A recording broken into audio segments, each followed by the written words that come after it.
My name is Naya. I am 32 years old, and I finally saved $120,000 for a house down payment when my mother stormed into my office. In front of my high-level colleagues, she slammed a crumpled bank statement onto my desk and ordered me to cancel my house contract. She demanded that I use that money to bail my sister out of jail first. I paused, smiled, stood up, and delivered a single line that left everyone completely speechless. Before I continue this story, let me know where you are watching from in the comments below. Hit like and subscribe if you have ever had to protect your peace from family members who constantly underestimated your worth. It was a Tuesday morning in downtown Atlanta. My office, a sleek glass-walled corner suite on the 40th floor, represented everything I had bled for over the past 10 years. As the vice president of operations at a premier logistics firm, I did not just work my way up the corporate ladder. I built my own steps.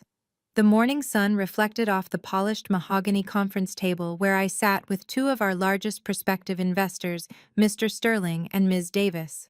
We were deep into a multi-million-dollar supply chain expansion negotiation. The atmosphere was professional, hushed, and respectful. I was in my element presenting quarterly projections on the digital whiteboard, feeling the absolute peak of my career. For a girl who grew up constantly told she was the selfish, difficult child, this room was my ultimate validation. Then the peace shattered. It started as a muffled commotion beyond the thick glass walls of my suite. I could see our young receptionist, a sweet girl named Maya, looking frantic as she backed away from the elevator banks. Through the frosted glass panels, a familiar, chaotic silhouette pushed forward. It was my mother, Brenda. She was putting on her absolute best Sunday church performance, weaponizing her tears and loud prayers. "Lord Jesus, help my family. My babies are in trouble," she wailed loudly enough for the entire executive floor to hear.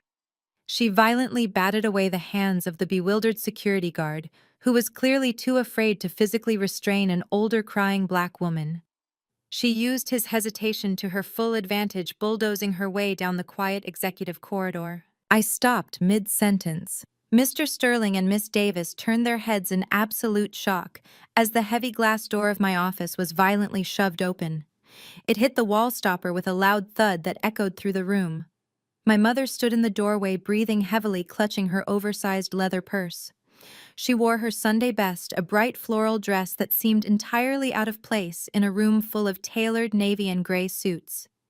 She did not even acknowledge the executive sitting at the table. She marched straight to the head of the conference table, reached deep into her purse, and pulled out a crumpled piece of paper. With a dramatic, aggressive sweep of her arm, she slammed it directly over my presentation notes. It was a bank statement, my personal, private bank statement. The bold black ink at the bottom glared up at me, showing a savings balance of exactly $120,000. "Cancel your house contract right now," she demanded, her voice carrying the sharp, authoritative tone she used to terrorize me as a child. "I need you to wire every single cent of this to the Fulton County Jail. Chloe and Darius were arrested this morning, and this money is going to bail them out and pay for their federal defense lawyers." The silence in the room was deafening. Mr. Sterling cleared his throat nervously, his eyes darting between me and the unhinged woman leaning over my desk. Miss Davis looked like she wanted to melt into the floorboards. The humiliation was a physical weight on my chest, hot and suffocating. This was the exact dynamic I had spent my entire adult life trying to escape. The blatant disregard for my boundaries, the public spectacle, the absolute entitlement to everything I had built for myself. But I was no longer the frightened little girl who used to hide in her bedroom to avoid her mother's wrath. I was the vice president of operations. I took a slow, deep breath, letting the cool, air-conditioned air of the office steady my racing heart. I did not yell. I did not cry. I looked at the bank statement, then up at my mother's furious, expectant face. I calmly closed my laptop. "Mr. Sterling. Miss Davis," I said, my voice steady and completely devoid of the panic my mother desperately wanted to invoke. "I sincerely apologize for this unprecedented interruption. Please excuse me for a moment. My assistant will escort you to the executive lounge downstairs." and we will resume this discussion in exactly 15 minutes. I stood up, smoothing the front of my tailored blazer, projecting an aura of absolute control. The investors, sensing the radioactive tension in the room, quickly gathered their portfolios and stood up. I walked them to the door, offering a tight professional smile, and handed them off to my stunned assistant, who was hovering nervously in the hallway. Once they were safely out of earshot, I stepped back into my office. I grabbed the heavy chrome handle of the glass door and pulled it shut. The magnetic lock clicked into place with a sharp, final sound. I reached over and twisted the privacy blinds, sealing us off from the prying eyes of the entire 40-floor bullpen. We were completely alone. The corporate facade dropped, and the raw, ugly reality of my family dynamic took over. "How did you get this?" I asked, my voice dropping to a dangerous whisper as I pointed a manicured finger at the crumpled bank statement on my desk. My mother scoffed, waving her hand dismissively as if committing federal mail fraud was a casual Tuesday morning activity. "Oh, stop being so dramatic, Nia. It came to the house. I opened it because I am your mother and I have a right to know what my children are doing." She crossed her arms, thrusting her chin forward in that familiar stance of absolute self-righteousness. I could not believe the audacity. I had changed my mailing address months ago, but the bank must have mistakenly sent a quarterly summary to my old address at her house.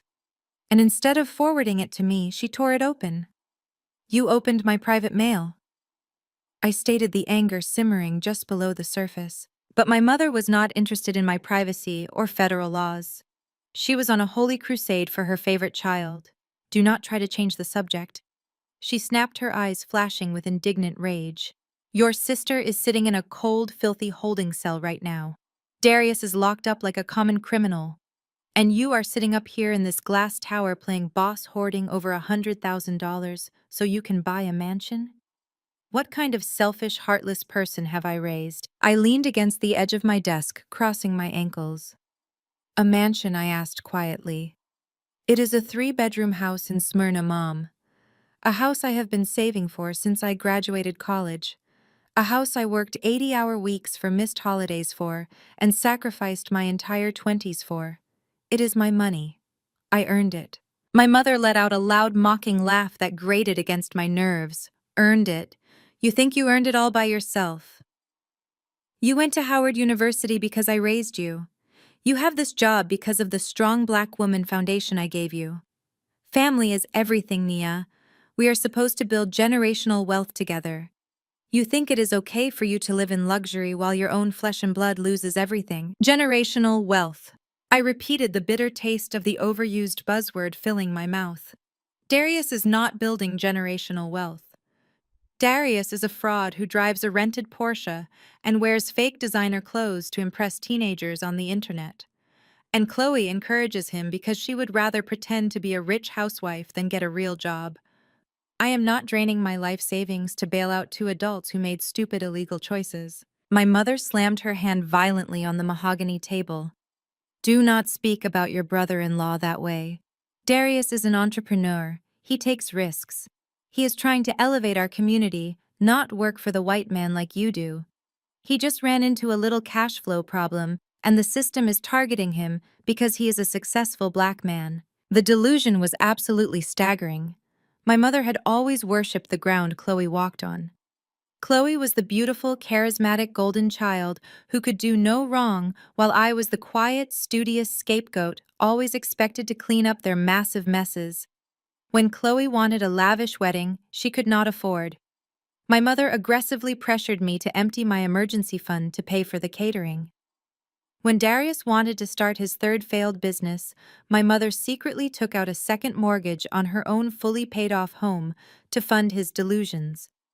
Now she was demanding I sacrifice my future, the one thing I had protected so fiercely, to save them from the legal consequences of their own actions. I shook my head, walking around to sit in my leather chair. "I'm not doing it, Mom. The answer is no.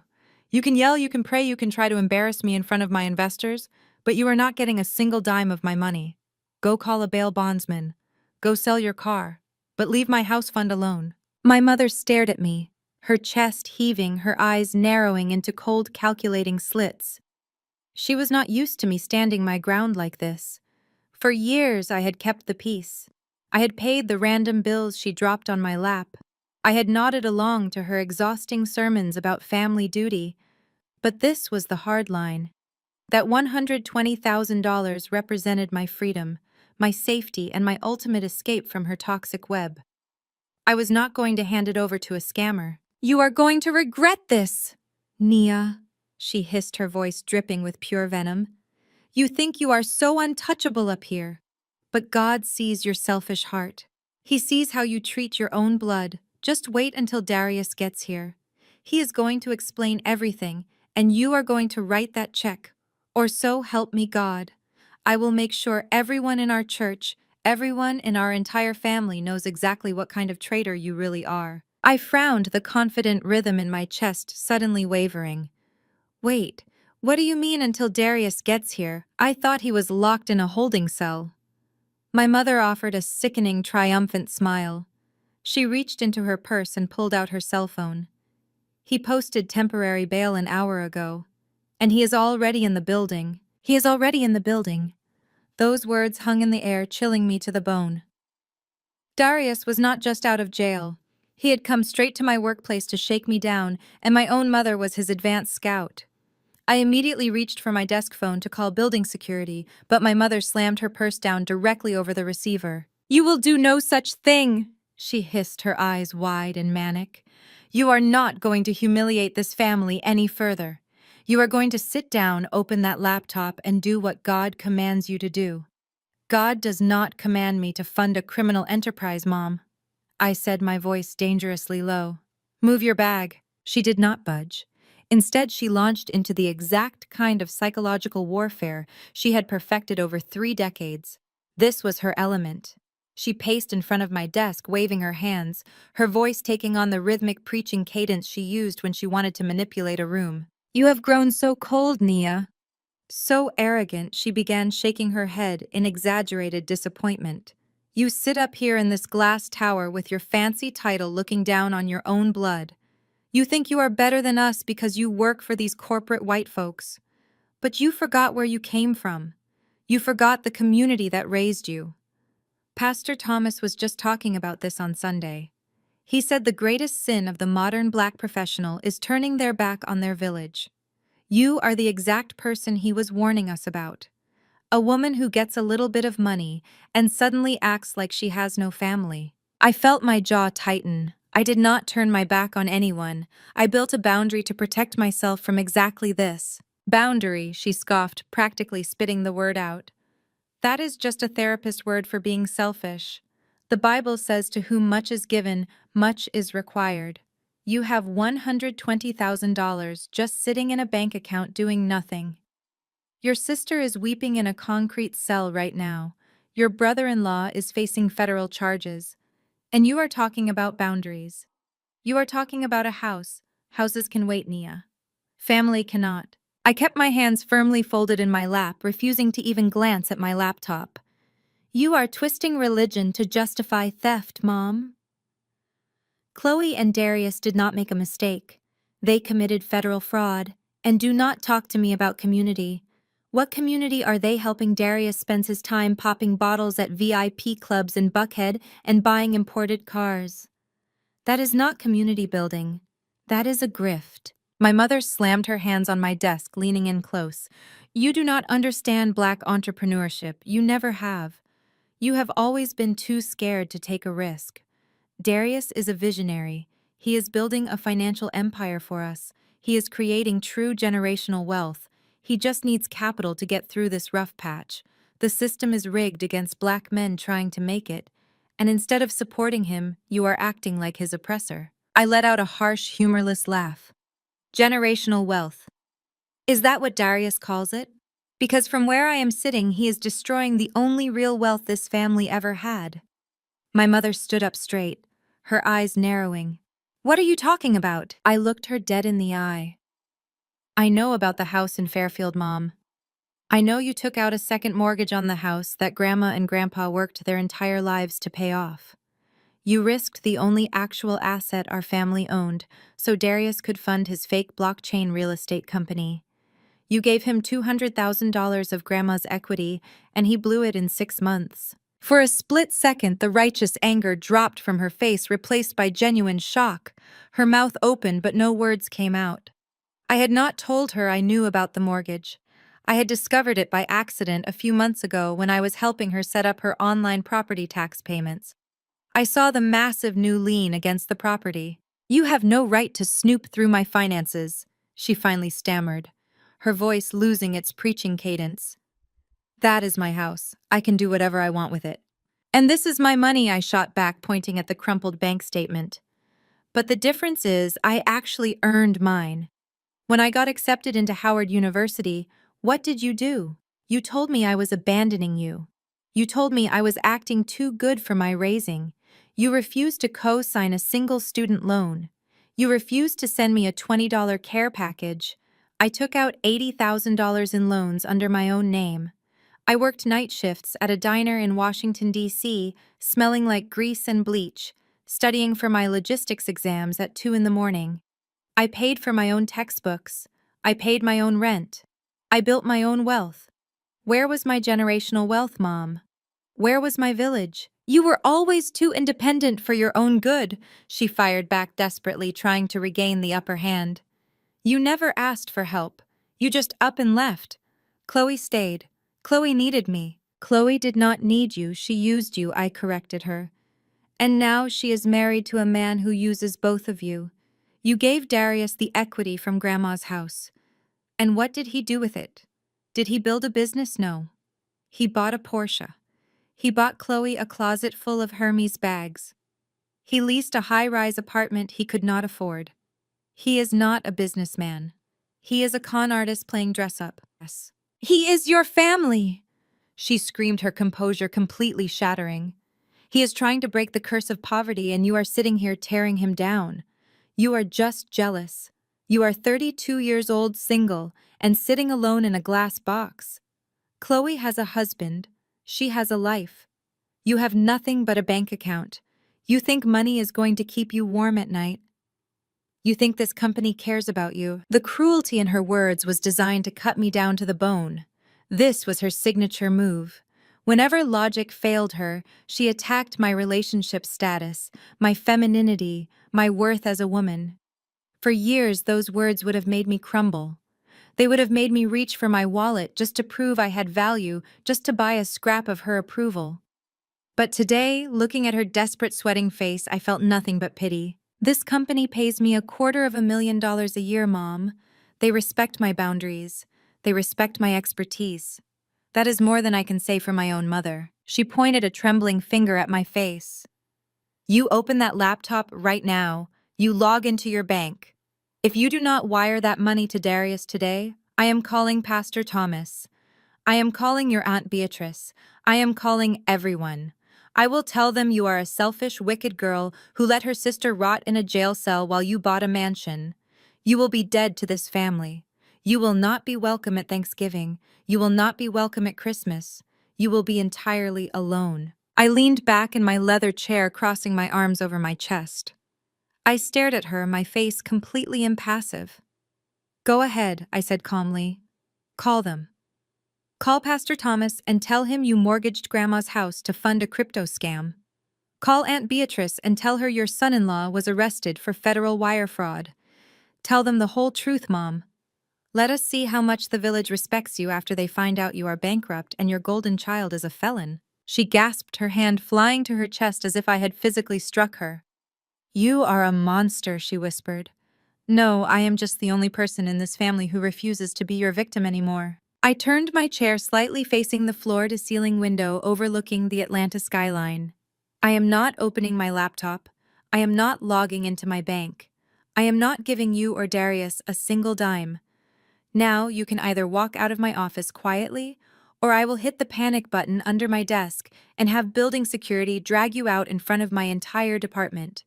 It is your choice." My mother stood frozen, her chest heaving, her eyes darting frantically around the room. She was looking for a weakness, a crack in my armor, a sign that the guilt trip was working. But she found nothing. I was an absolute fortress. She had played all her cards.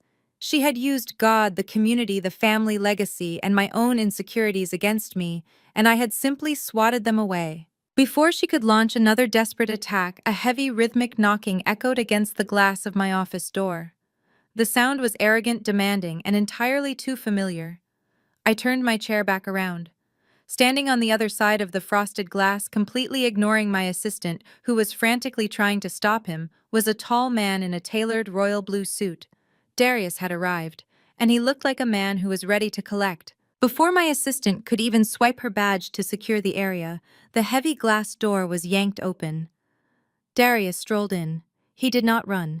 He did not hurry like a panicked husband whose wife was currently sitting in a miserable county jail cell. He strolled. He was wearing a ridiculously tight royal blue tailored suit that practically screamed new money, or in his case, stolen money.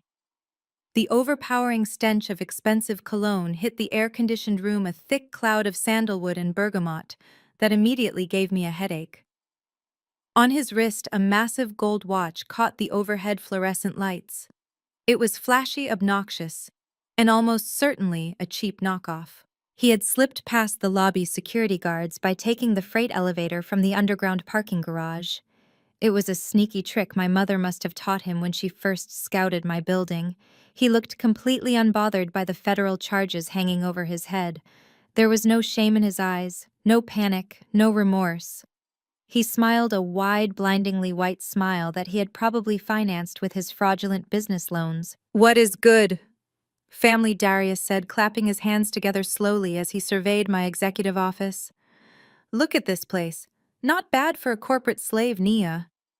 I stood up, my hands planting firmly on the polished wood of my desk. "Get out of my office, Darius. You do not belong here." He ignored me completely. Instead of leaving, he walked deeper into my workspace, treating my sanctuary like it was his own personal playground. He ran a hand along the edge of my mahogany conference table, then picked up a crystal logistics award I had won the previous year. He tossed it lightly in the air and caught it, leaving greasy fingerprints on the pristine glass.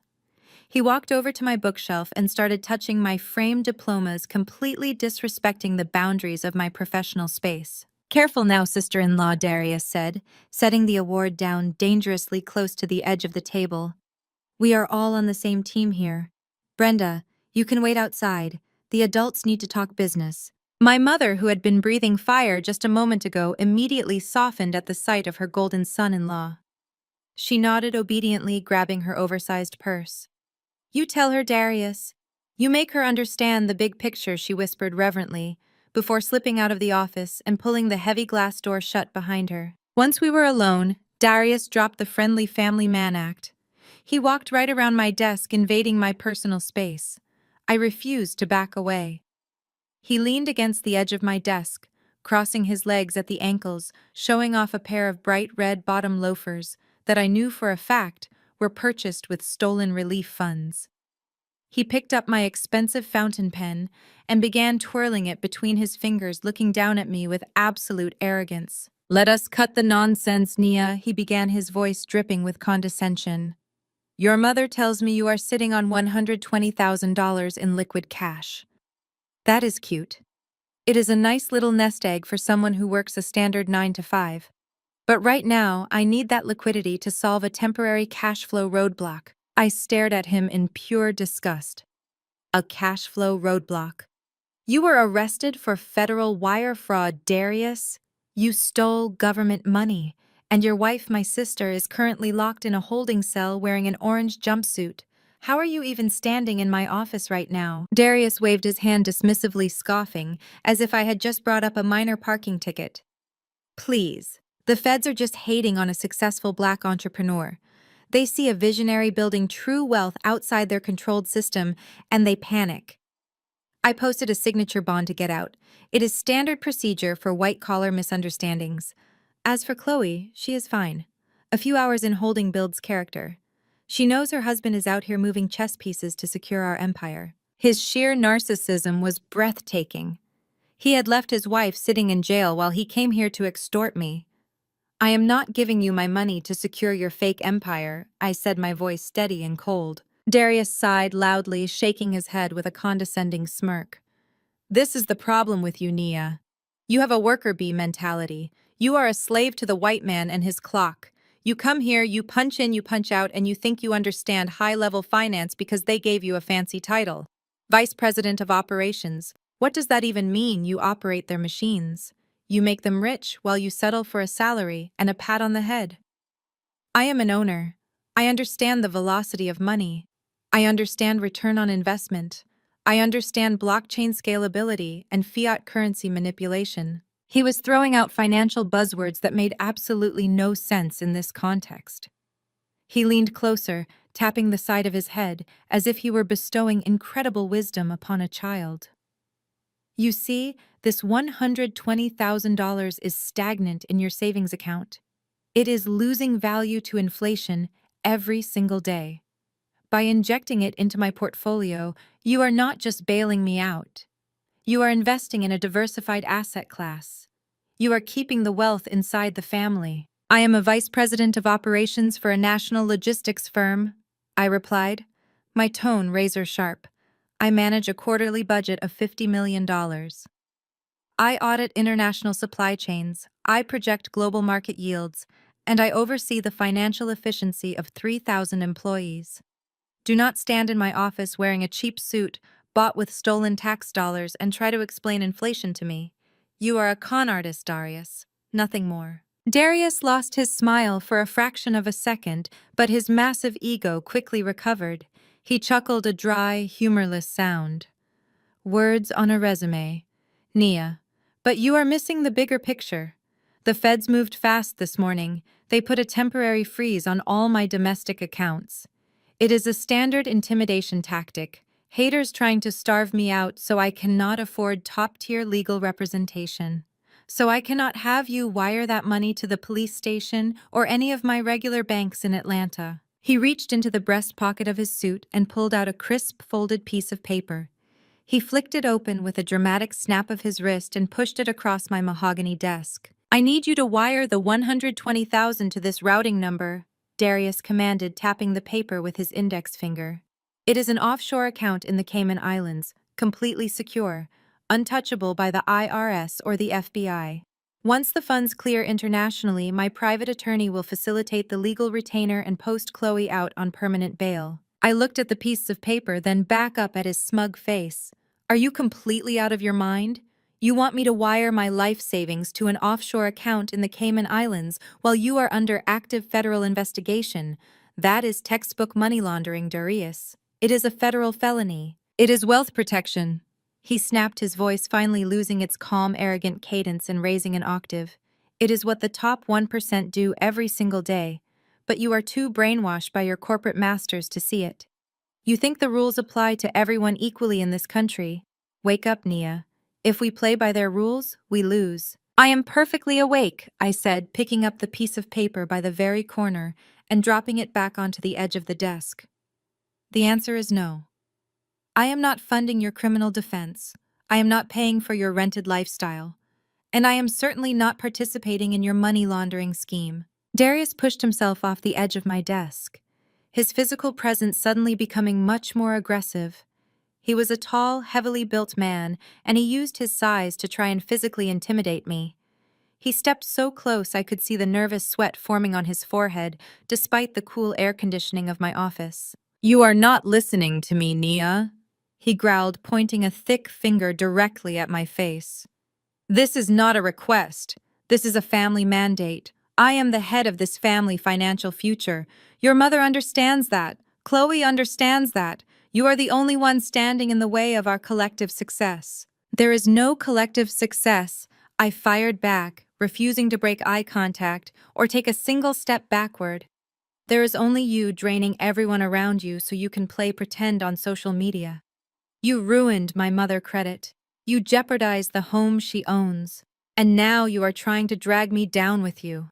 Get out of my office before I have building security throw you out onto the street. Darius laughed, but it was a dark, menacing sound.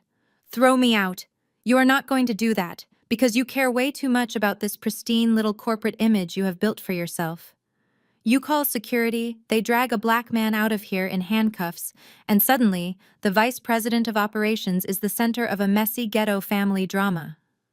You do not want these white executives in your business like that. You are too ashamed of us. You are too scared of looking bad. He was trying to play on the exact fears I had battled my whole life. The fear of being stereotyped, the fear of my family, chaotic reality bleeding into my quiet professional sanctuary. But his manipulation was transparent, cheap, and utterly pathetic. I am not ashamed of where I come from, Darius. I am ashamed of you, I said evenly. Darius slammed both of his hands down on my desk, the loud crack echoing violently off the glass walls. Listen to me, you arrogant, stuck-up corporate puppet, he spat, dropping all pretense of being the sophisticated, wealthy businessman. You think you hold all the cards because you have a little bit of cash saved up.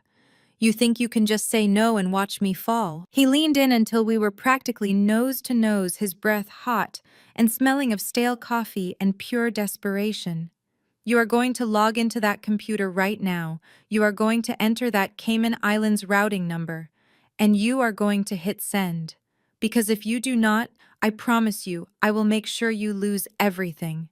I will make sure your precious corporate career, your little house fund, and your entire flawless reputation burn to the ground right alongside me. I did not flinch. I did not blink. I just looked at him with absolute icy contempt.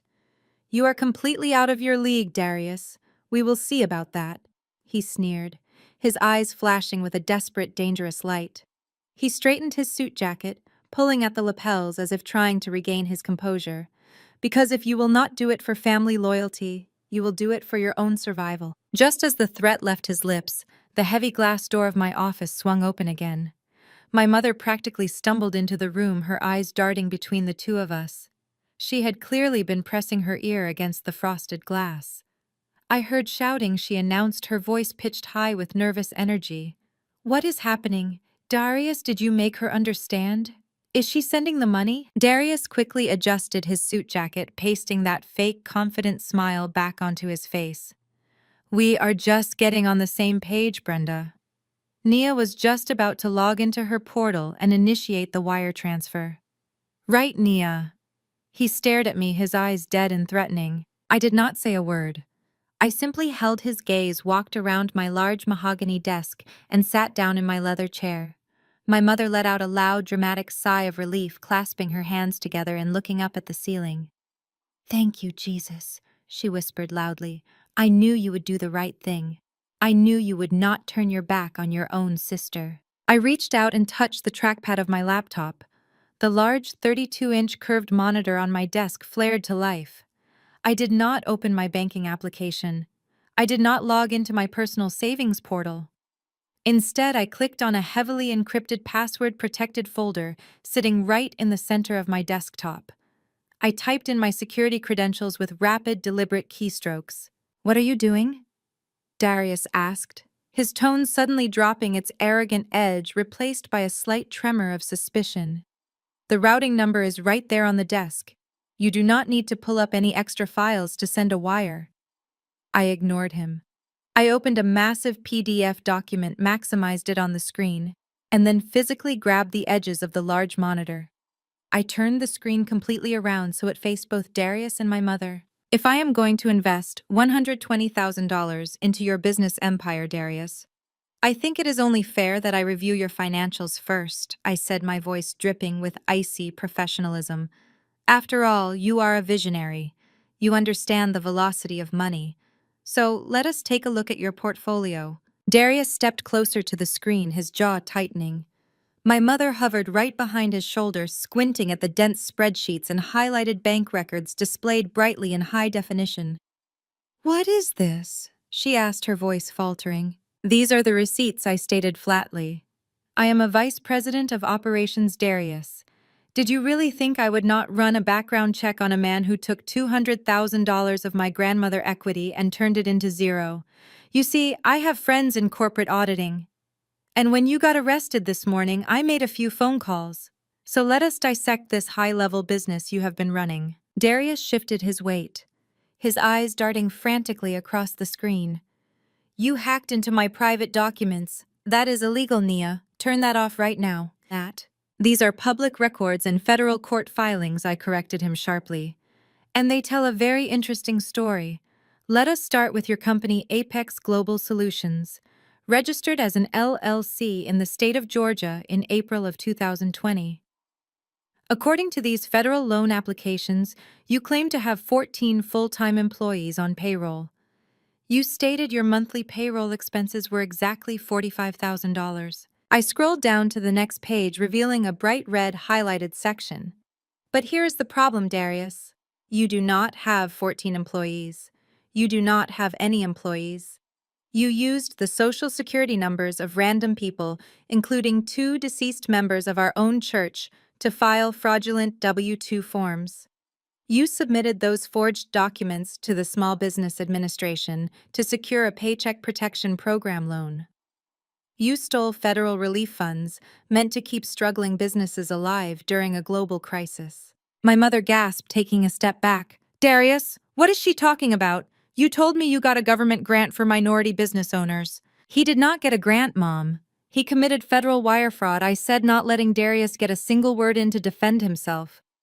I scrolled to the next page, pulling up a detailed transaction ledger. And it gets better. Once the government wired that massive lump sum into the Apex Global Solutions business account, Darius was legally required to spend at least 60% of it on payroll and utilities.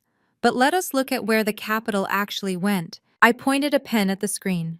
4 days after the funds cleared, there is an outgoing wire of $85,000 to a luxury car dealership in Buckhead. That is the down payment for the Porsche Panamera you drove here today.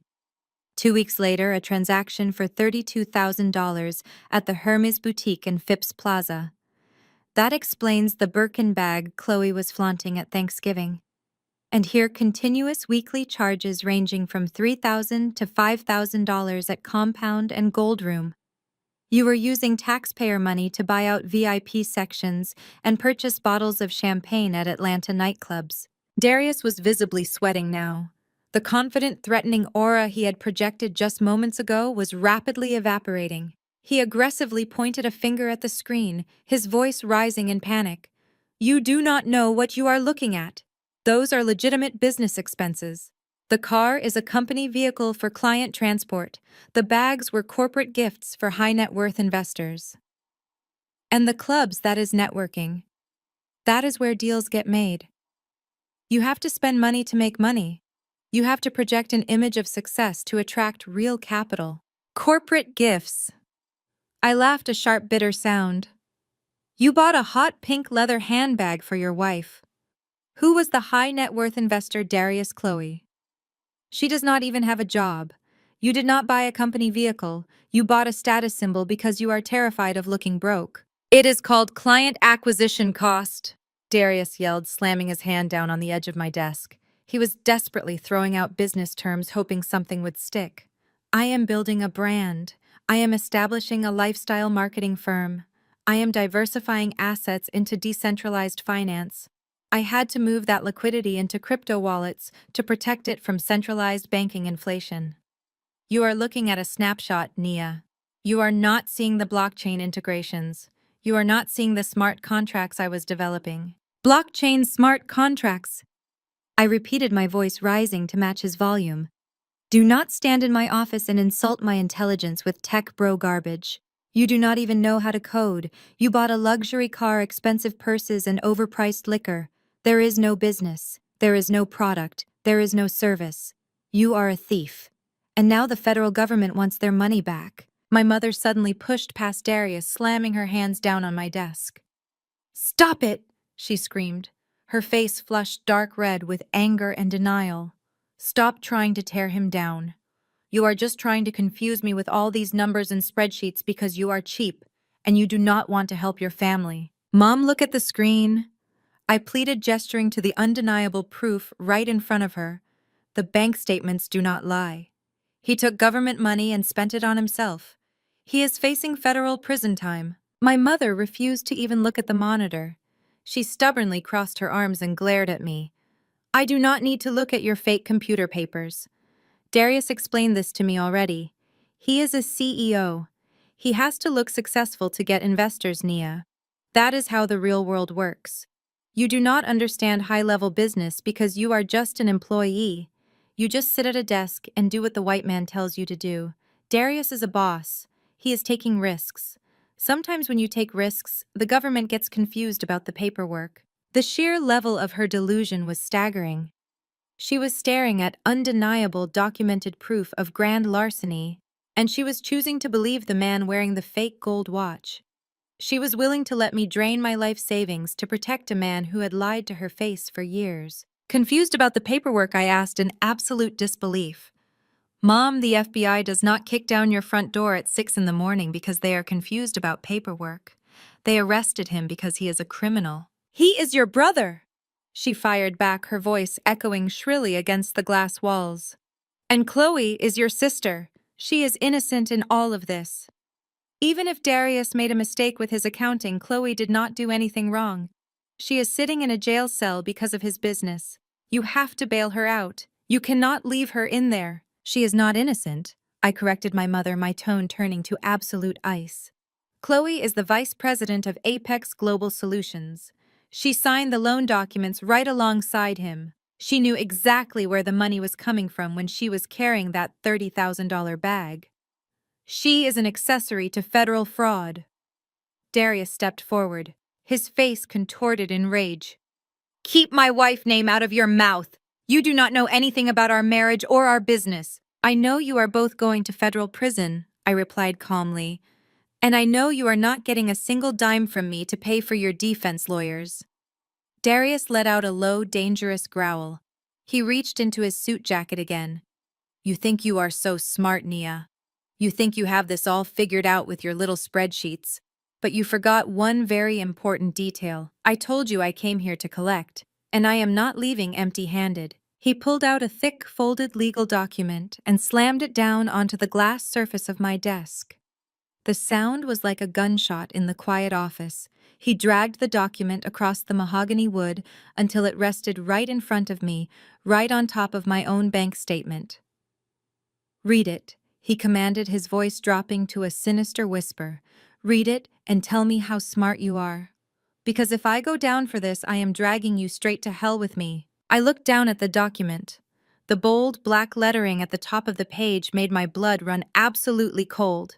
It was not a bank statement. It was not a loan application. It was a legally binding contract.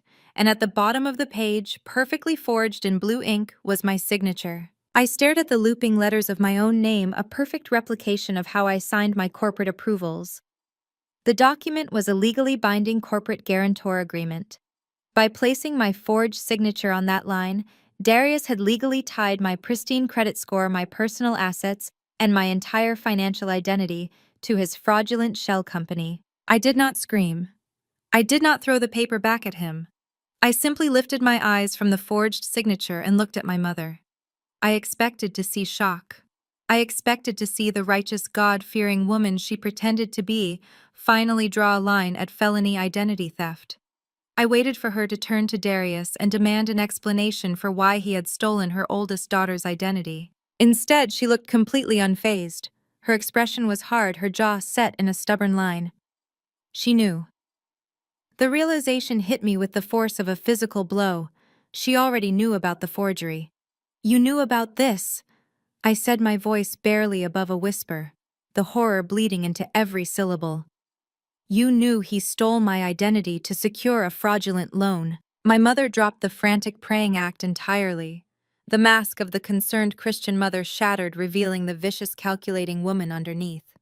She took a step forward, placing herself squarely between me and Darius, acting as his physical and emotional shield. Oh, stop using such dramatic words, Nia, she snapped, waving her hand in my face. Nobody stole anything. You are family. Family shares resources. You have an 800 credit score just sitting there doing absolutely nothing. You were not using it. Darius needed a guarantor to get his business off the ground. He is the man of the house and he needed leverage. He just borrowed your good name to build something for all of us. Borrowed my name, I repeated, my voice rising in utter disbelief. He committed a federal crime. He committed identity theft and bank fraud. If his company defaults, the federal government will come after everything I own. They will seize the $120,000 I saved. They will garnish my wages. They will ruin my entire life. And whose fault is that? My mother screamed, her voice echoing violently off the glass walls of my office. Her face contorted into an ugly, hateful sneer. It is your fault. If you were not so incredibly selfish, he would not have had to find a workaround. If you had just supported his vision from the beginning, if you had just written the check when he asked you months ago, we would not be in this situation. You forced his hand, Nia. I sat frozen in my chair. My own mother was standing in my office justifying federal identity theft and blaming me for being the victim of it. You are just jealous, she spat, leaning over my desk, her eyes wide and manic. That is what this is really about. This is not about the law. This is not about some fake spreadsheets you pulled up on your computer. This is about the fact that you have been jealous of your sister since the day she was born. You have always hated Chloe because she has everything you will never have. I stared at her, the breath knocked completely out of my lungs. My mother did not stop. She leaned into the cruelty, clearly eager to finally say the thing she had been holding back for years. She pointed a sharp, accusing finger directly at my chest. Look at yourself, Nia. You are 32 years old. You have no husband. You have no children. You have no prospect of a real family. You come to this sterile, freezing glass box every single day, and you boss people around, and you actually think that makes you a woman. You think this title on your door means anything in the real world. Her words were designed to be lethal. She was taking every societal pressure, every insecurity I had ever confided in her during my weaker moments in my 20s, and weaponizing them against me. Chloe is a real woman, my mother continued, her voice dripping with venomous pride. Chloe has a husband who takes risks to provide for her. Chloe has a man who wants to shower her with beautiful things. Darius buys her designer bags and takes her on vacations because she knows how to be soft. She knows how to let a man lead. But you are hard, Naya. You are cold, you are stubborn, and you are bitter. No man wants to deal with your attitude. No man wants a woman who constantly tries to prove she is the smartest person in the room. That is why you are sitting here all alone with your little bank account trying to destroy your sister's marriage. You want her to be as miserable and lonely as you are. I felt a tight, agonizing, burning sensation in my throat, but I refused to let a single tear fall. I would not give her the satisfaction of seeing me cry. You think this job loves you? She mocked, gesturing wildly around my executive office. You think these white corporate executives care about you? When you are lying in a hospital bed, is this logistics company going to hold your hand? When you are old and alone, is this mahogany desk going to comfort you? Your family is the only thing that is real. And you are sitting here trying to send the only family you have to federal prison over some petty jealousy. It is not jealousy, Mom, I managed to say, my voice trembling slightly despite my best efforts to keep it steady. It is the law. They are criminals. I do not care about the law. She roared, slamming both of her fists onto my desk. I care about my blood. And if you do not honor that paper Darius just put on your desk, I am going to make sure you have absolutely nothing left in this world. She stood up straight, her chest heaving, her eyes locked onto mine with a terrifying, destructive promise. I will ruin you, Naya. You think you have a pristine reputation in this city? You know exactly how small the black professional circle is in Atlanta. If you do not log into that computer and send that money to the Cayman Islands right now, I will leave this building and I will go straight to Pastor Thomas. She began pacing behind the chairs in my office, mapping out my social execution. I will stand up in the middle of testimony service this Sunday. I will take the microphone and I will tell the entire congregation that my oldest daughter is a traitor. I will tell them that you are a federal informant who set up her own brother-in-law because you were secretly in love with him and angry that he chose your sister. My stomach violently turned. The sheer depravity of the lie she was willing to tell made me feel physically sick. You would not do that, I whispered. Try me, she hissed, spinning around to face me. I will call Aunt Beatrice. I will call Uncle Marcus. I will call every single woman in my sorority graduate chapter. I will tell them that you forged those documents yourself to frame Darius.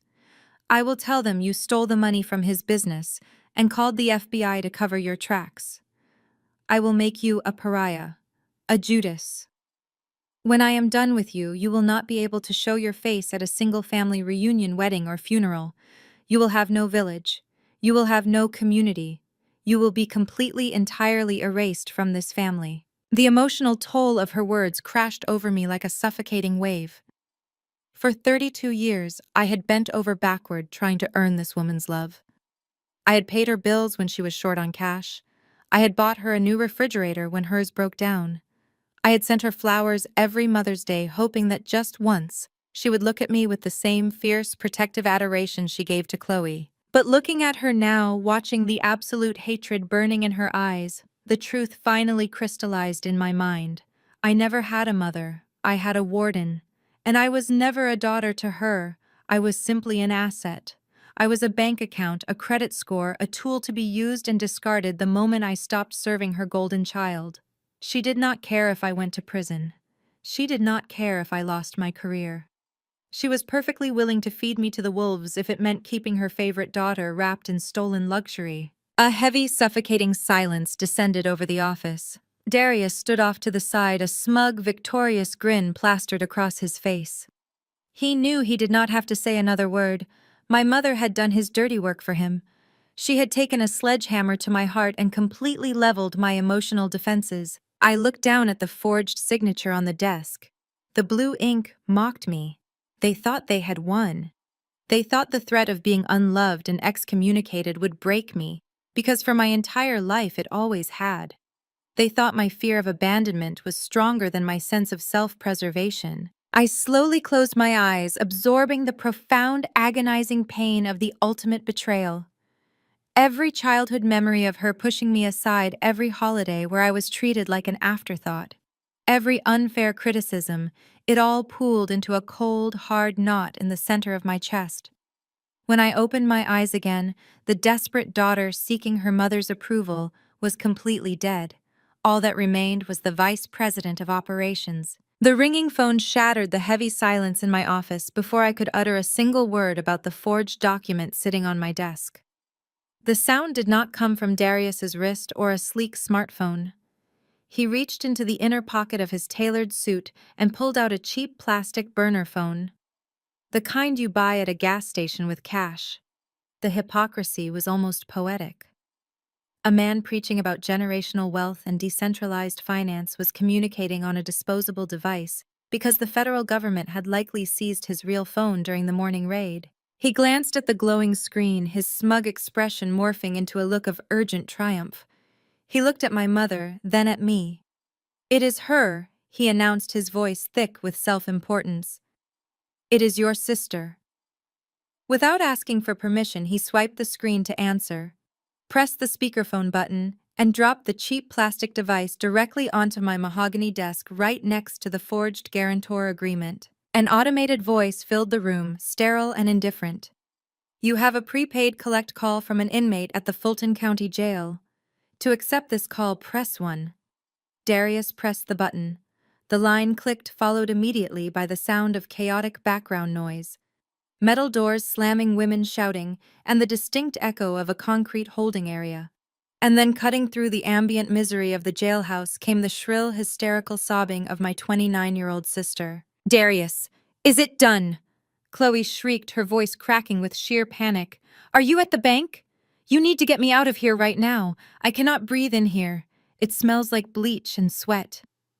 A woman in the corner keeps looking at my shoes. "You need to tell the guards who I am." "Baby, I am here," Darius cooed, leaning over my desk toward the phone. "I am handling it.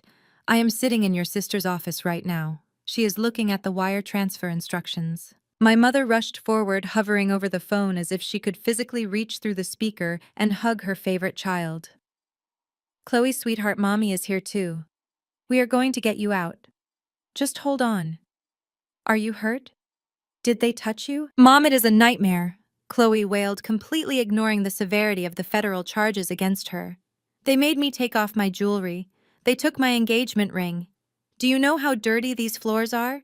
I am sitting on a metal bench and my silk blouse is ruined. And my hair. Mom, they would not let me bring my silk wrap. My tape and extensions are getting matted. You have to make Nia pay the money right this second. Tell her to hurry up. I have a nail appointment at 3 o'clock and I cannot miss it. I sat back in my leather chair staring at the plastic phone. It was utterly surreal. My sister was facing a decade in federal prison for defrauding the United States government, and her primary concern was her tape and extensions and a manicure. She did not ask if I was okay. She did not apologize for the fact that her husband had just tried to extort me using my stolen identity. She simply demanded my life savings as if I were a slow waiter who had forgotten her drink order. I leaned forward, my voice calm, level, and completely devoid of sympathy. "Chloe," I said clearly into the microphone, "I am not sending the money." The line went dead silent for 2 full seconds. The background noise of the jail seemed to fade away as my sister processed the fact that someone had finally told her no. When she spoke again, the crying had stopped. The frightened victim act vanished, replaced instantly by the vicious, entitled, spoiled brat she had always been. "Excuse me," Chloe snapped, her voice dropping an octave, turning hard and venomous. "What do you mean you are not sending the money? Darius said you have $120,000 just sitting there. You do not even need it. You are single. You have no life. Send the money to his lawyer so I can go home." "I need that money for the down payment on my house," I replied smoothly. "And even if I did not, I would not use it to bail out a woman who helped steal my identity. I am looking at a forged corporate guarantor form right now, Chloe. You and Darius tied my name to your fake company. You committed federal fraud." "Do not be so dramatic." "Nia," Chloe scoffed, the sound distorted through the cheap speaker. "Nobody stole your identity. We just leveraged family assets. That is what families do. They help each other build empires. But you have always been too stupid to understand business. You just want to play it safe. You are punishing me because Darius is a visionary, and you are just a glorified secretary. A glorified secretary who is currently not sitting in a concrete cell at the Fulton County Jail," I reminded her. "A secretary who did not buy a Hermes bag with stolen taxpayer money. The FBI knows exactly what you did, Chloe. They have the bank records. They have the wire transfers. Your visionary husband used government relief funds to buy VIP sections at nightclubs while you paraded around Buckhead pretending to be a wealthy socialite." I heard Chloe gasp sharply on the other end of the line. The truth hit her, but instead of taking accountability, she immediately launched into a frantic, unhinged defense mechanism. She realized she could not bully me, so she pivoted straight to gaslighting. "You told them," Chloe screamed, her voice echoing so loudly the burner phone vibrated against the desk. "You tipped off the IRS. You called the feds. I knew it. Darius, I told you she was jealous of us. She is the one who set us up."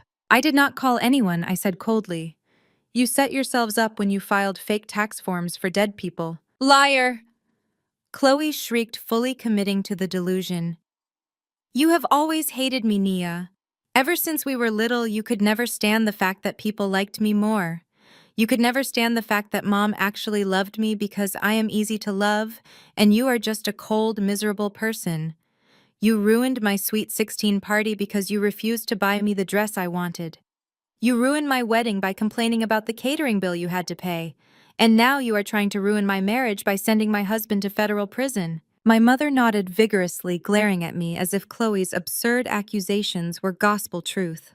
"Tell her, Chloe," she whispered aggressively. "Tell her how wicked she is. You are sick." "Nia," Chloe continued, her voice gaining momentum as she fed off my mother's validation.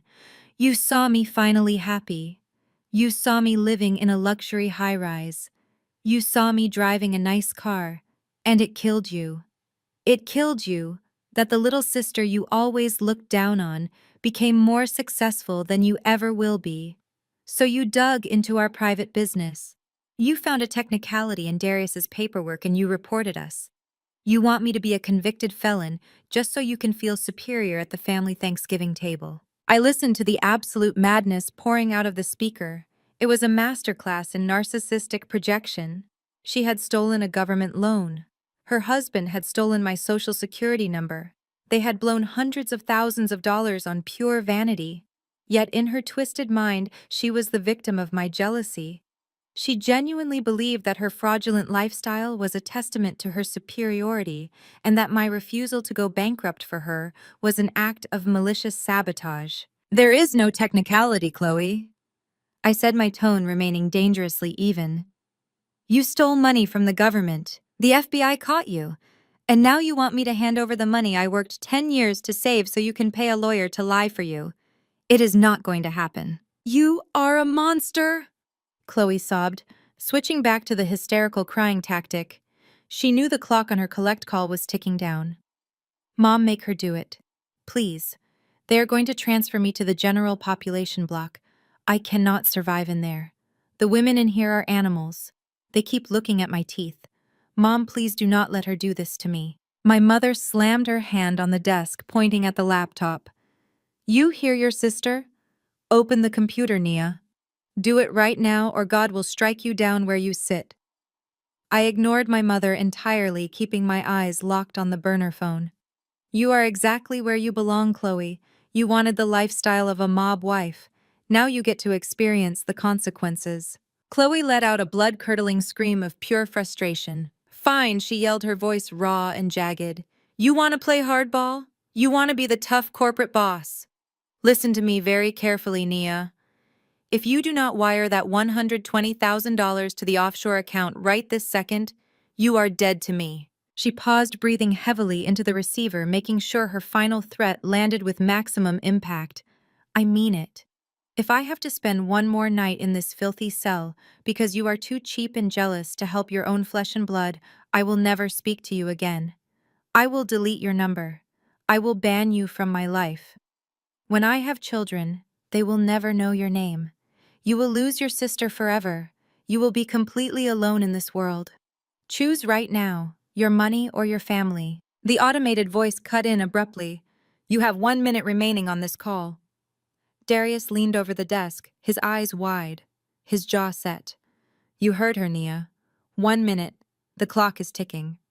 What is it going to be? I looked at the cheap plastic burner phone sitting on my mahogany desk. The automated voice was still echoing through the speaker, threatening to cut the line. I did not hesitate. I reached out, pressed my index finger against the bright red icon on the screen, and ended the call. The room plunged back into a suffocating, heavy silence. I choose myself, I said, looking directly into Darius' eyes. I choose my money. I choose my peace. And I am entirely comfortable losing a sister who thinks my sole purpose on this earth is to fund her delusions. When the call disconnected, something inside Darius fundamentally shifted. The charismatic, fast-talking entrepreneur routine vanished completely. The fake blinding smile faded into a tight, cruel line. His posture changed. He was no longer trying to charm or intimidate me with business buzzwords. He was looking at me with the cold, calculating eyes of a cornered predator. He reached into the inner breast pocket of his royal blue suit jacket. He did not pull out another phone. He pulled out a second folded legal document much thicker than the first. He gripped it tightly in his large hand and slammed it down onto the glass surface of my desk, right next to the forged corporate guarantor agreement we had just discussed. You think that guarantor agreement is just a piece of paper you can fight in court? Darius asked, his voice dropping into a sinister, mocking register. You think you can just hire some corporate lawyer, claim forgery, and walk away clean? You are underestimating me, Nia. I knew you would be difficult. I knew you would try to act superior. So I made sure there were absolutely no loopholes. I did not touch the document. I simply looked down at it.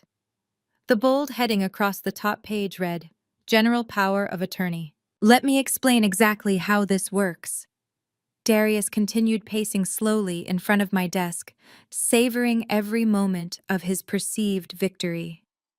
8 months ago, when I was structuring Apex Global Solutions, I needed a massive capital injection. The Small Business Administration was handing out relief funds, but for the highest funding tier, the underwriting process was brutal. They required a corporate guarantor with a flawless financial history. My credit was tied up. Chloe had no income. But you, You had an 800 credit score. You had zero debt. You had a six-figure corporate salary. You were the perfect financial host. He stopped pacing and leaned over the desk, tapping the power of attorney document with his index finger. But the banks are not stupid. They do not just take a signature on a loan application anymore. They require secondary verification. They require legal authorization. That is where your mother stepped in. I shifted my gaze to my mother. She stood perfectly still near the office door, her arms crossed tightly over her chest. She looked completely unapologetic and defiant. Darius chuckled a dark, evil sound that made my skin crawl. Brenda had all your old documents stored in her attic. Your original birth certificate, your old tax returns, your social security card, even your old utility bills from college. She handed them right over to me. We used those documents to establish a parallel identity for you. We opened a new email address in your name. We bought a burner phone to intercept the two-factor authentication texts from the bank. And then we drafted this power of attorney. It grants me complete legal authority to execute financial contracts on your behalf, he explained, his eyes shining with malicious pride. And before you ask, yes, it is legally binding. It was stamped and certified by a licensed notary public, a buddy of mine who owed me a favor and did not ask questions when I brought the paperwork to him. As far as the state of Georgia and the federal government are concerned, you legally appointed me to manage your investments. You gave me the keys to your financial life. The sheer audacity of the crime was paralyzing. He had not just forged a signature, he had orchestrated a comprehensive, premeditated theft of my identity. He had spent weeks building a trap, carefully laying the groundwork to ensure that if his fraudulent empire collapsed, I would be the one buried under the rubble. Do you understand the trap you are in? Darius asked softly, his face inches from mine. The federal loan I secured using your pristine credit profile was for $500,000. $500,000, Nia. Because you are the legally binding guarantor, the moment my company defaults, that debt becomes entirely yours. He stood up straight, adjusting his suit jacket, relishing the power he believed he held over me. If I go to federal prison, my assets will be seized, Apex Global Solutions will be dissolved, and the federal government will look for the guarantor to recoup their $500,000. They will not care about our family drama. They will only look at the certified documents. They will look at you. He began listing my assets, ticking them off on his fingers with agonizing precision. They will immediately freeze your bank accounts. That $120,000 you are hoarding for a house, seized. They will send a garnishment order directly to the payroll department of this logistics company. How embarrassing will it be when Human Resources finds out their vice president is a liability? They will place a lien on any property you ever try to buy. Your 800 credit score will drop to 500 overnight. Good luck keeping your executive title when your company runs their annual background check and sees you are defaulting on a $500,000 federal fraud loan. Your corporate career will be completely destroyed. I sat in my leather chair processing the intricate, devastating web they had woven around me. They had weaponized my success. Every late night at the office, every bonus I had carefully saved, every sacrifice I had made to build a secure, independent life, had been hijacked by the very people who mocked me for working hard. I turned my head and looked directly at my mother. You helped him do this, I stated. It was not a question. My mother did not flinch. She stepped forward, her chin raised high, completely devoid of any maternal guilt. She looked at me not as a daughter, but as a resource she had rightfully claimed. Family shares everything, Nia, she said firmly, her voice steady and righteous. What is the point of having an 800 credit score if you are not going to use it to uplift your family? You are just sitting on all that privilege. You do not have a husband. You do not have children to provide for. Darius is building a legacy. He needed a stepping stone, and God provided you as that stepping stone. You committed a felony, Mom, I said, my voice dangerously quiet. You gave a con artist my social security number so he could steal $500,000 in my name. Do not use those ugly words with me, she snapped, waving her hand dismissively. I am your mother. I gave you life. I fed you. I put clothes on your back. You owe me. You owe this family. We did not steal anything. We utilized an asset. In the Bible, God punishes the servant who buries his talents in the dirt instead of multiplying them. Your credit score was a talent, Nia, and you were burying it. If you had just been a supportive sister from the start, we would not have had to go behind your back. You forced us to do this because you are stingy and unnatural. The psychological gymnastics were staggering. She had facilitated the potential destruction of my entire future, and she was framing it as an act of family unity that I had stubbornly provoked. She genuinely believed she was entitled to my identity simply because she had given birth to me. Darius stepped back in, bringing the focus back to his extortion. So here's the deal, Nia. The FBI is building a case, but right now I am out on bail. I have an appointment this afternoon with one of the most ruthless, high-powered federal defense attorneys in Atlanta. A man who specializes in making white-collar charges disappear. But his retainer is exactly $120,000. He tapped his knuckle against the glass desk. You have two options. Option 1, you log into your banking portal right now. You wire the $120,000 to the offshore account I provided. I hire my lawyer. The lawyer ties the federal case up in court for years. The loan does not officially default, and your precious credit score and corporate job remain perfectly safe. We all walk away clean. He leaned closer, his eyes narrowing into cold black slits. Option 2. You refuse. You hold on to your little house fund. I cannot afford the lawyer. I go back to the holding cell and I take a plea deal. I plead guilty. Apex Global Solutions goes bankrupt tomorrow, and the federal government immediately initiates debt collection against the guarantor.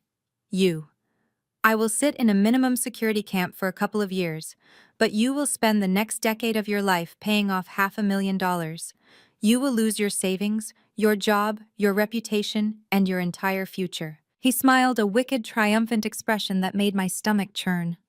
So tell me, Madam Vice President, how much is your pristine life really worth to you?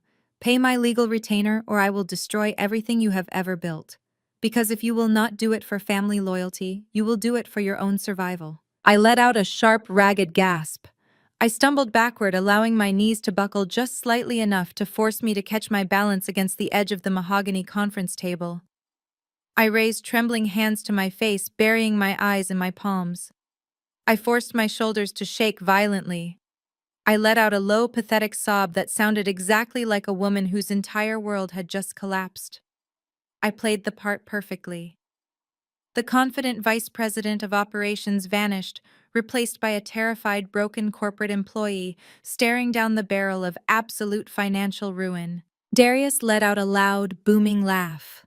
It was a sound of pure, unadulterated victory that bounced off the glass walls of my office. He clapped his massive hands together, the sharp smack signaling his triumph. He had broken me. He had won, or so he thought. My mother sighed, a heavy, dramatic exhale of righteous relief. She walked over to where I stood, hunched over the table. Her footsteps were light and victorious. She placed a heavy, warm hand on my shoulder, patting my back with a sickeningly sweet condescension. "See, Nia," she murmured, her voice dripping with fake maternal warmth.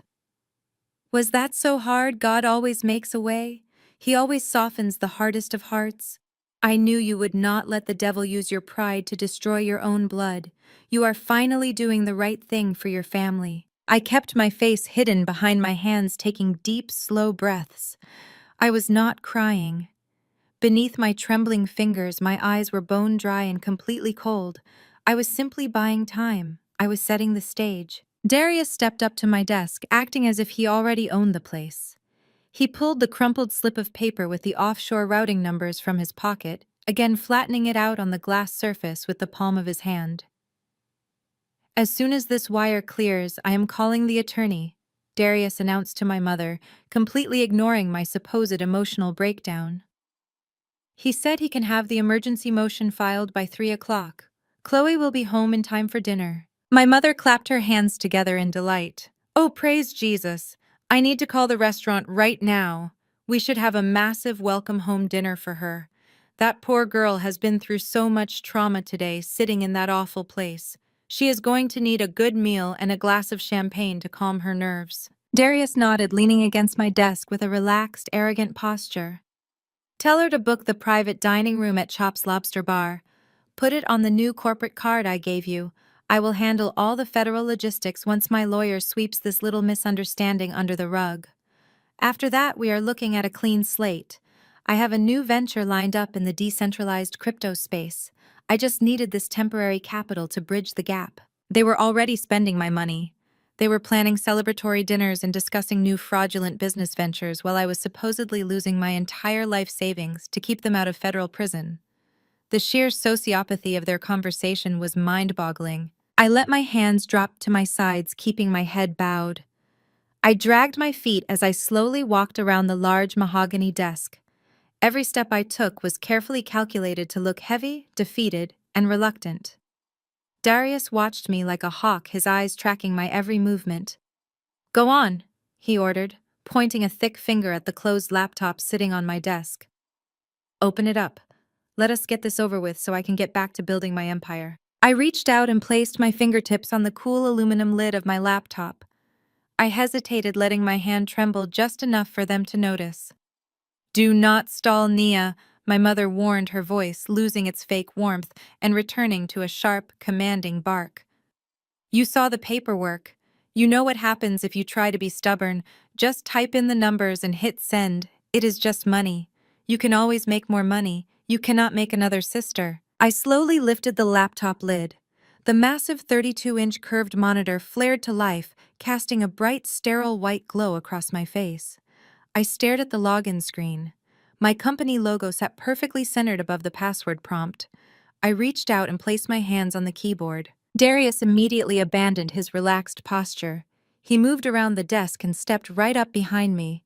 He stood so close I could feel the heat radiating from his body and smell the overpowering stench of his cheap cologne mixed with nervous sweat. He was hovering over my shoulder, desperate to watch my screen and ensure I did not try any sudden tricks. "Log into your personal banking portal," Darius instructed, his voice low and demanding. "Open the wire transfer tab. I will read the numbers to you." I typed in my master password. The keystrokes were agonizingly slow. Click, click, click.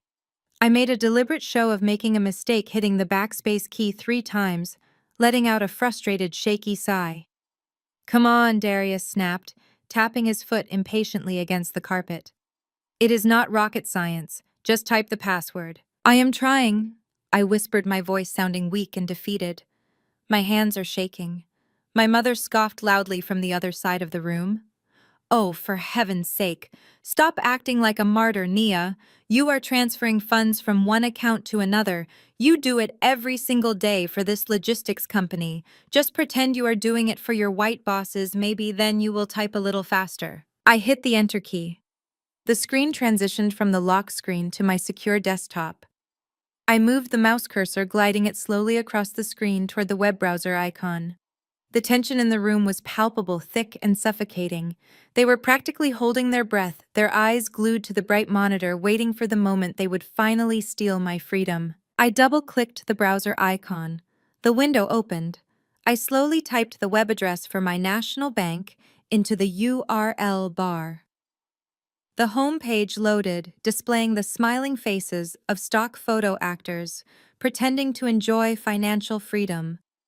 A cruel irony, considering what was happening in this office. Click the login button at the top right. Darius commanded, his finger pointing at my screen, almost touching the glass. I clicked the button.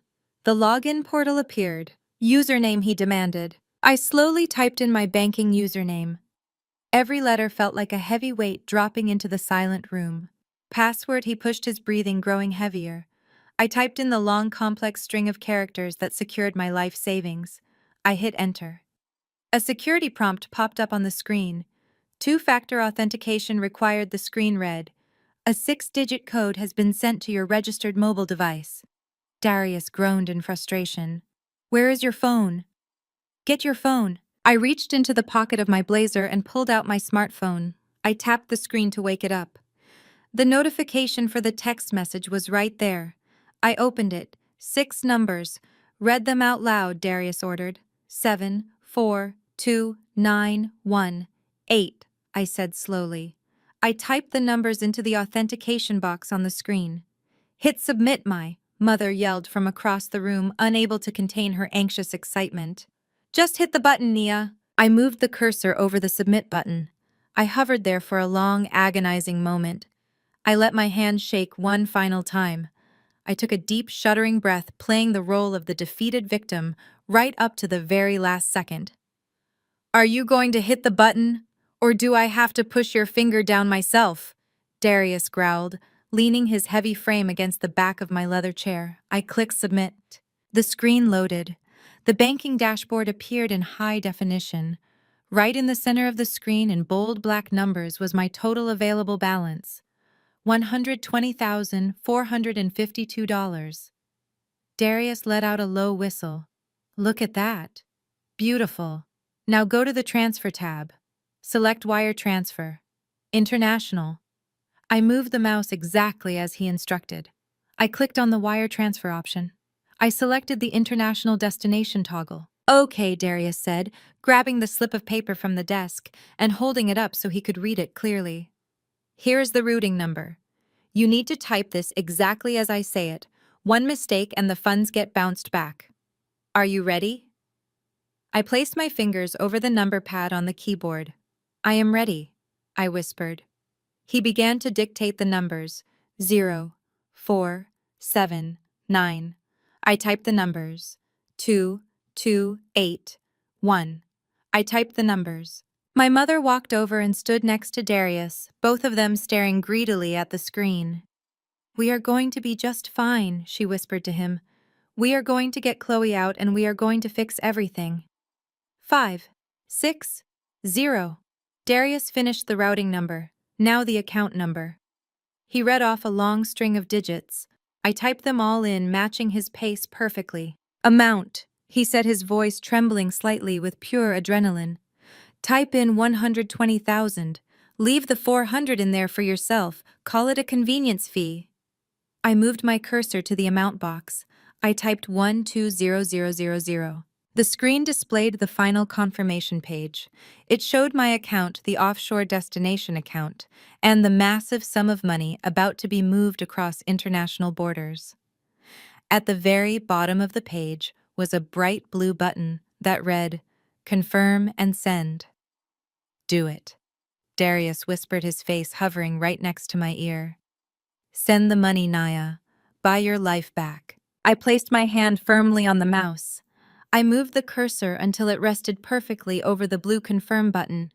I stopped acting. I stopped shaking.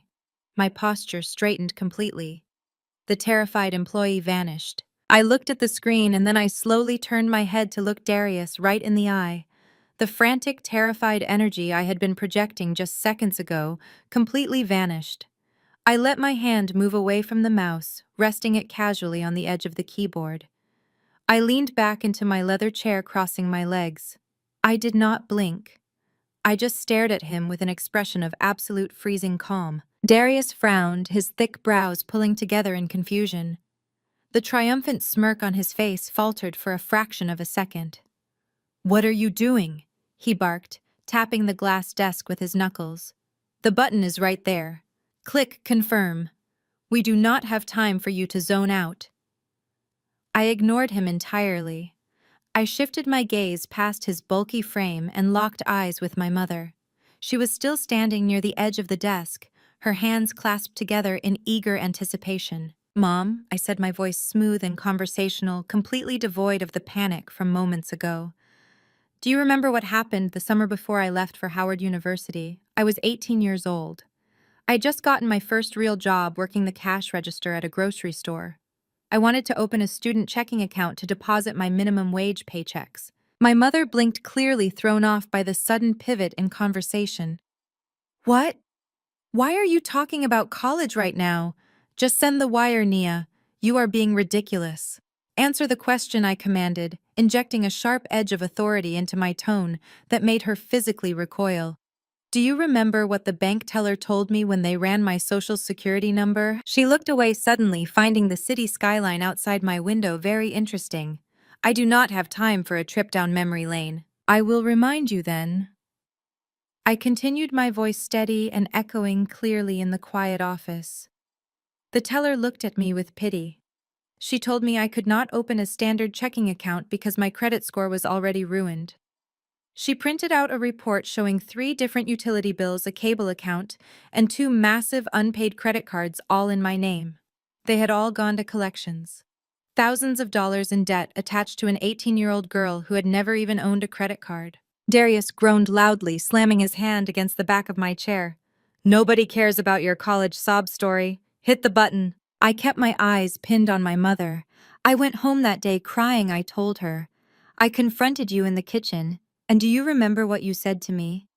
You did not apologize. You did not even look ashamed. You told me your credit was bad and you needed the electricity kept on, so you used my social security number. You said it was the least I could do for the woman who gave me life. You told me it was my rent for living in your house. You were living under my roof, my mother snapped, her defensiveness flaring up exactly as I knew it would.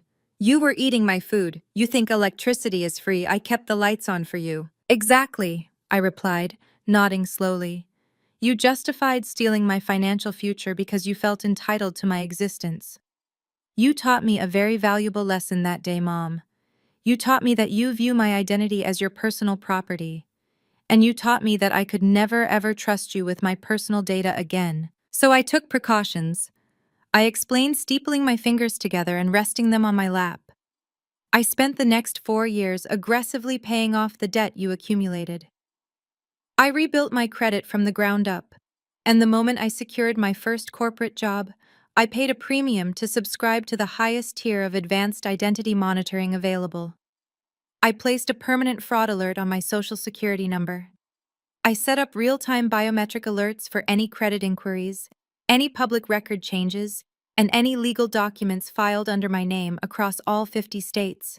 Darius shifted uncomfortably, his eyes darting to the laptop screen and back to my face.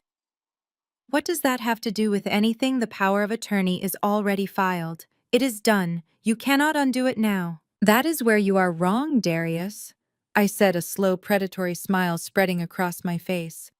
I am not the naive 18-year-old girl crying in the kitchen anymore. I am an executive who manages multi-million-dollar corporate accounts. Do you honestly think a 2-bit scammer with a fake gold watch could steal my identity without me knowing? His jaw clenched. What are you talking about? I knew about the power of attorney the exact week you forged it. I stated clearly, my words hitting the room like physical blows. 8 months ago. It was a Tuesday. You took the forged document to a corrupt notary public in a strip mall in Decatur. You paid him $500 in cash to stamp it without me being present. Then you took that stamped document to the commercial lending branch of a mid-sized regional bank to apply for your fraudulent government loan. Darius took a step back, his eyes widening in genuine shock. His confident facade was completely cracking. How do you know that? Because the moment that notary logged that document into the state registry, my monitoring service flagged it. I explained thoroughly, enjoying the sheer panic blooming on his face. And the moment you submitted my name as a corporate guarantor, the regional bank ran a hard credit pull. My phone buzzed before you even walked out of the bank lobby. Furthermore, because I'm a vice president, my company requires annual financial disclosures to ensure executives are not burdened with undisclosed debt that could compromise our operational integrity. Our internal corporate audit team flagged the $500,000 loan application tied to my name almost immediately. My mother stared at me, her mouth hanging slightly open. You knew this whole time. Of course I knew, I replied, letting out a soft, mocking laugh. Did you think I was just blindly walking through life while you two plotted to ruin me? I saw the alerts. I pulled the public records. I saw the fake company you registered. I saw every single piece of the trap you were trying to set. Do you know how sloppy you are, Darius? I asked, leaning forward, resting my elbows on the desk. You think you are a mastermind? because you watched a few videos on real estate syndication. But you leave a digital footprint a mile wide. When you applied for that loan, you did not even use a secure virtual private network. You used the internet protocol address, registered to my mother's home router. The same router I bought for her. The same router I have administrative access to. I watched the data packets being sent to the Small Business Administration in real time. Darius swallowed hard, his chest heaving. You are bluffing. You cannot track that. I oversee international logistics, I reminded him. I track shipping containers across the Pacific Ocean using satellite telemetry. You think I cannot track a basic web form submitted from a residential address in the suburbs? I saw exactly what you uploaded. You forged my signature using a digital document editor, and you forgot to strip the metadata. The document properties still showed your registered email address as the author. It was amateur hour. Then why did you not say anything? Darius demanded, his voice rising thick with confusion and rising terror. If you knew I was forging your signature 8 months ago, why did you not call the police? Why did you not block the loan? Why did you let me get the $500,000? He was sweating profusely now. He was a man who suddenly realized he was not the hunter. He had been the prey all along. My mother stepped forward, pointing a trembling finger at me. You let me sit at Thanksgiving dinner and pray over his new business, she said, her voice shaking with a mix of fury and embarrassment. You let Chloe brag about her new car, knowing the whole time how it was paid for. You sat back and watched your own brother-in-law build a business on your name, and you did not say a single word. You are evil, Nia. You are truly evil. You just wanted to watch us fail. Yes, I did. I agreed without a single ounce of remorse. I watched you both feast on stolen money.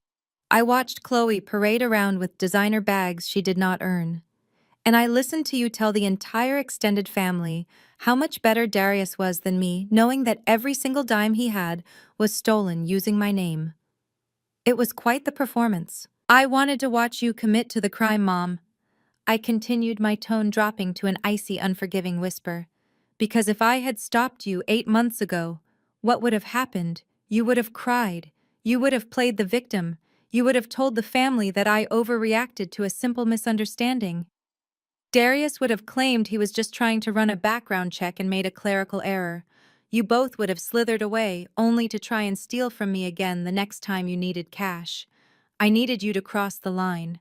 I needed you to commit a federal felony so profound, so undeniable, that neither of you could ever manipulate your way out of it. Darius slammed both of his hands onto the desk, leaning over me, his face twisted in desperate rage. Shut up, he roared, his spit flying onto the glass. I do not care what you knew. I do not care what your little corporate audit team flagged. I have the signed power of attorney. If I go down, you go down. The government will take your money regardless of whether you knew about it or not. The trap is still closed. He pointed a shaking finger at the laptop screen. The blue confirm button was still waiting there, illuminated against the white background. Stop stalling, Nia. Stop playing these little psychological games. The wire transfer is set up. The routing number is entered. You are going to click confirm, or I am walking out of this office right now and I am letting the company default. You think you are so smart, but you still have to pay my lawyer to protect your own assets. Click the button. Click it right now. I did not move my hand toward the mouse. I simply looked at him, completely unbothered by his screaming. I am not playing psychological games, Darius. I am just explaining exactly how outclassed you are. Hit the button, my mother shrieked, her voice reaching a hysterical pitch. Hit it right now. I reached out. I placed my hand over the mouse. But I still did not click. I let them dangle there, hanging on the precipice of their own destruction, completely unaware of the massive unseen force about to crush them. I wanted them to remember this exact moment for the rest of their miserable lives. Darius shoved his hand toward the keyboard, his patience entirely depleted. Do it! He barked, his voice cracking with a mixture of greed and desperation. I did not let him touch the mouse. I pressed my index finger down. A sharp click echoed in the silent office. The blue confirm button depressed on the screen. The loading wheel spun for exactly 2 seconds. Then the banking interface completely vanished. There was no green check mark. There was no friendly confirmation message thanking me for my transaction. Instead, the massive 32-inch curved monitor flashed a blinding violet red. A harsh, high-pitched electronic alarm beeped once from the computer speakers, piercing the quiet air of the executive suite. A bold white banner appeared across the center of the bright red screen. It read in heavy capital letters, "Alert! Secure federal honeypot account accessed. IP address logged.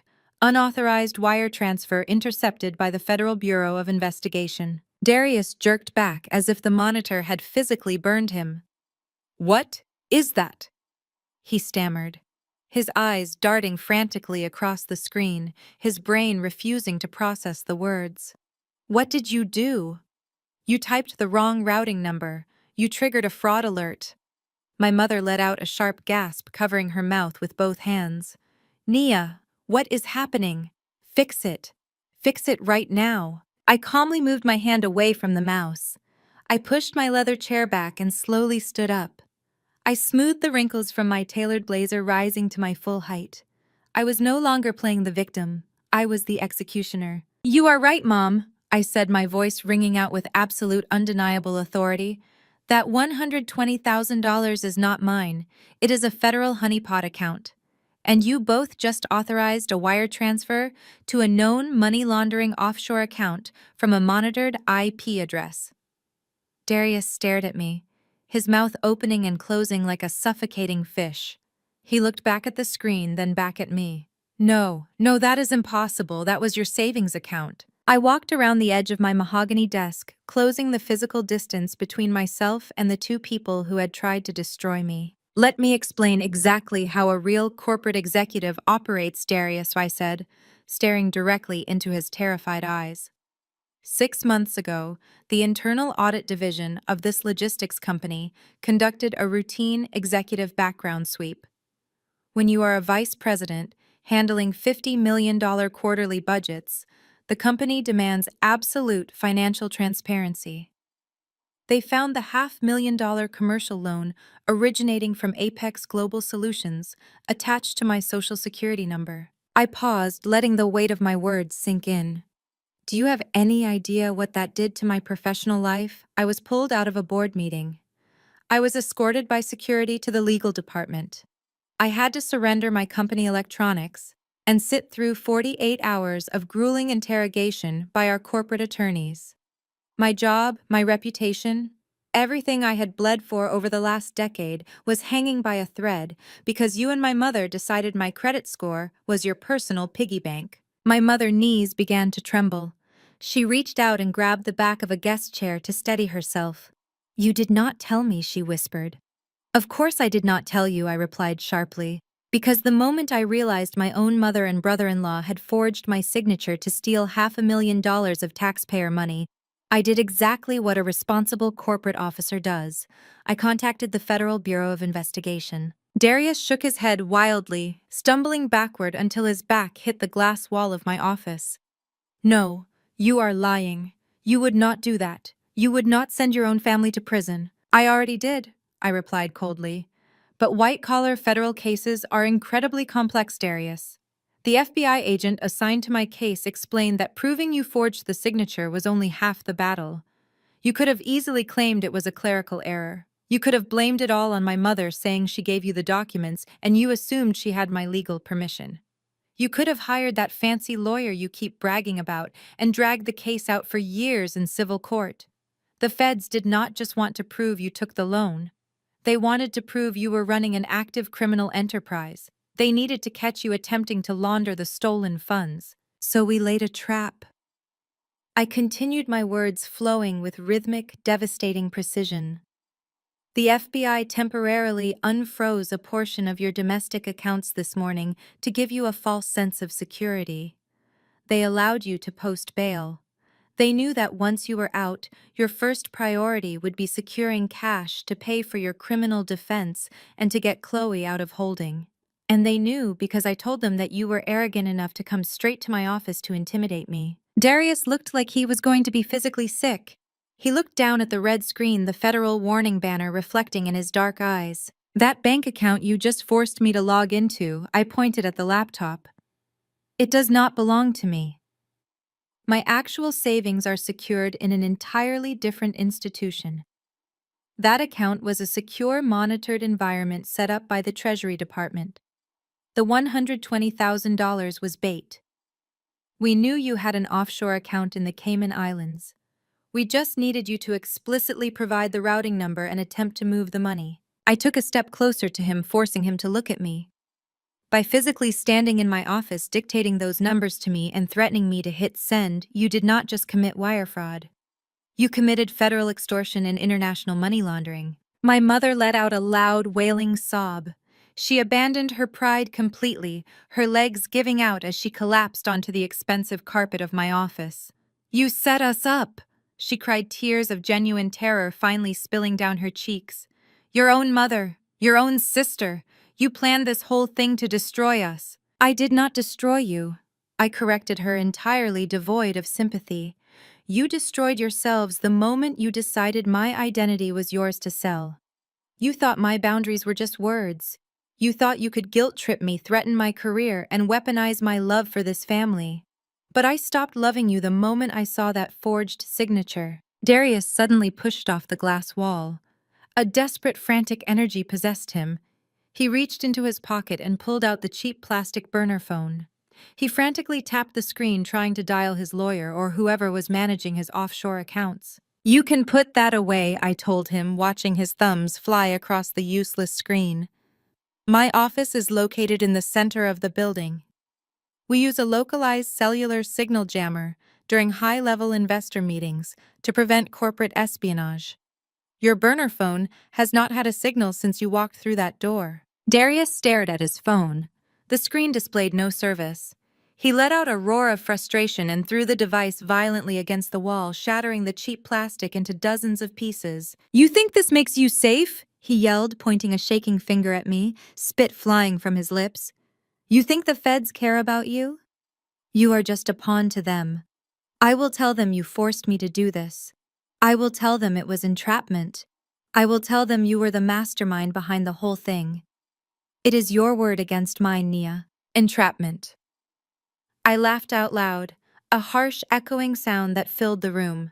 Entrapment implies I coerced you into committing a crime you otherwise would not commit. I did not force you to break into my secure corporate building. I did not force you to bring a forged power of attorney to my desk. I did not force you to call your wife in a holding cell to use her as emotional leverage. You walked in here entirely on your own free will, overflowing with arrogance, completely convinced that you were the smartest person in the room. And as for it being my word against yours, I added, my smile fading into a look of absolute steel. I was not stalling earlier because I was afraid of you, Darius. I was stalling to ensure the audio recording was crystal clear. Darius froze. His eyes darted around the ceiling of my office, desperately searching for a hidden camera or microphone. What audio recording? He demanded, his voice dropping to a terrified whisper. I reached over to my desk phone, the one my mother had aggressively slammed her purse over earlier. I pointed to a small button on the console. A tiny red light had been glowing steadily this entire time. My office phone is directly connected to the corporate security mainframe, I explained calmly. When you walked into this building, I activated a direct unencrypted line to the FBI field office in downtown Atlanta. They have been listening to every single word spoken in this room for the last 45 minutes. The color drained entirely from my mother's face.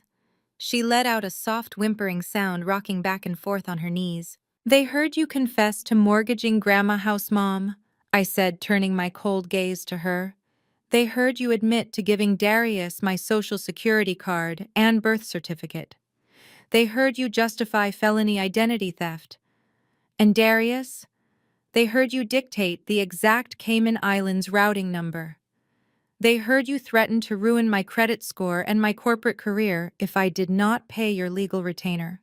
You handed them a fully wrapped, perfectly articulated confession to federal extortion. Do you know how hard it was to sit here and listen to you belittle me?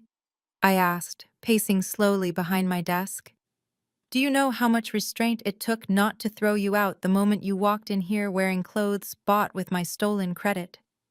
The FBI agents warned me. They told me you would be cruel. They told me my mother would try to manipulate my emotions. They prepped me for the psychological warfare. They told me to play along, to act defeated, to cry if I had to, just to get you to open your mouth and seal your own fate. And you both fell for it perfectly. Darius looked frantically toward the heavy glass door of my office. His flight response finally kicked into overdrive. He lunged for the door handle, grabbing the thick chrome bar and yanking it with all his strength. It did not budge. "Where are you going?" I asked, crossing my arms. "You cannot leave Darius." The magnetic electronic lock on that door engages automatically during a security breach. You are trapped in the white man glass box you were just making fun of. He slammed his shoulder against the heavy tempered glass. It rattled loudly, but it did not give way. He beat his fists against the door, his tailored blue suit wrinkling, his fake gold watch scratching against the glass. He was completely locked in. He had nothing left. His fake wealth was gone. His leverage was gone. His freedom was ticking away by the second. "You wanted to know how much my pristine life was worth to me," I asked him, throwing his own threat right back in his face as he slumped against the locked door. "It is worth everything. And I was never going to let a pathetic fake entrepreneur take it away from me." The realization that he had been completely outplayed by the woman he had constantly belittled finally snapped whatever thin restraint Darius had left. His expression morphed from terrified realization into blinding, animalistic rage. The sheer humiliation of falling into my trap destroyed his carefully crafted facade. He let out a guttural, furious roar and lunges directly at me.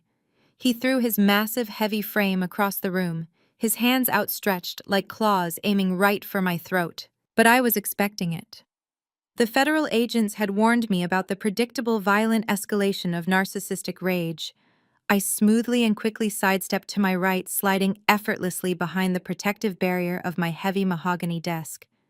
Darius's forward momentum carried him recklessly forward, and he crashed violently into my leather executive chair, sending it skidding across the polished floor until it smashed loudly into the wooden bookshelf. Realizing he could not easily reach me, panic completely overrode his anger. He scrambled awkwardly to his feet, his expensive royal blue suit jacket now torn at the shoulder seam, and made a mad, desperate dash for the exit. He slammed his entire body weight against the heavy tempered glass door, clawing frantically at the sleek chrome handle. He pulled, pushed, and threw his shoulder against the reinforced glass with the desperate energy of a trapped animal. "Open it!" he screamed, his voice cracking in absolute terror, his breath fogging up the glass. "Open the door right now! Let me out of here!" I stood perfectly still behind my desk, watching him thrash like a rat caught in an inescapable maze. "I do not have the override code, Darius," I replied evenly, my voice cutting through his panicked shouts. Just as Darius reared back, lifting his heavy loafer to physically kick the glass, the electronic lock beeped a sharp, high-pitched confirmation tone. The magnetic seal instantly disengaged. Before Darius could even process that the door was finally unlocked, it violently swung inward, striking him directly in the shoulder and sending him stumbling backward into the center of the office. 4 plainclothes FBI agents flooded into the executive suite. They moved with terrifying, practiced, and overwhelming efficiency. They wore dark tactical vests tightly strapped over their civilian clothes, their golden federal badges prominently displayed on thick silver chains bouncing against their chests. "FBI, get down on the ground," the lead agent bellowed. His voice was a weapon in itself, commanding absolute and completely drowning out my mother's sudden, hysterical shrieks. Darius tried to recover his balance, his eyes wide, darting wildly around the room. Instead of complying with the federal order, his fight-or-flight instinct completely betrayed him. He raised his hands, curling them into clumsy fists, and took a wild, desperate swinging punch at the closest agent stepping toward him. It was the absolute worst mistake he could possibly make. The trained agent easily deflected the sloppy punch, grabbed Darius tightly by the wrist, and twisted his arm violently and sharply behind his back. Darius let out a loud, high-pitched yell of sudden pain. 2 other agents swarmed him instantly, closing the distance in a fraction of a second. They grabbed his broad shoulders and drove him forcefully forward, using his own momentum against him. They slammed his face and chest squarely against the floor-to-ceiling glass wall of my office. The heavy impact made a sickening hollow thud. The entire glass panel vibrated violently under his weight. "Stop resisting," an agent commanded, firmly pressing his heavy forearm hard against the back of Darius's thick neck, pinning his face securely against the cool, transparent glass. Darius groaned loudly in defeat, his cheek smeared awkwardly against the glass wall, offering the entire 40-floor corporate bullpen a perfect front-row seat to his ultimate humiliating downfall. The sharp, metallic click of heavy steel handcuffs ratcheting tightly around his wrists echoed crisply through the tense room. My mother, who had been kneeling on the carpet in a state of paralyzing shock, suddenly snapped into an absolute frenzy. Seeing her beloved golden son-in-law forcefully pinned against the glass sent her into a completely unhinged, violent state of denial. "Get your hands off him!" she shrieked at the top of her lungs, scrambling clumsily to her feet. "In the mighty name of Jesus, leave my son alone." She grabbed her oversized, heavy leather purse by the straps and swung it wildly like a makeshift wrecking ball, aiming directly at the back of the head of the agent currently holding Darius down. The heavy bag struck the agent squarely in the shoulder blade. "Ma'am, step back immediately," the fourth agent commanded sternly, stepping directly into her path and raising his hands in a firm defensive posture to block her advance. She did not listen. She was fully immersed in her delusional righteous anger, entirely convinced that she was fighting a holy war against the government. "You are wicked demons," she wailed wildly, flailing her arms, trying desperately to scratch the agent's face with her manicured nails. "He is a good Christian businessman. You are tearing a righteous family apart." The agent did not hesitate or entertain her religious theatrics for a single second.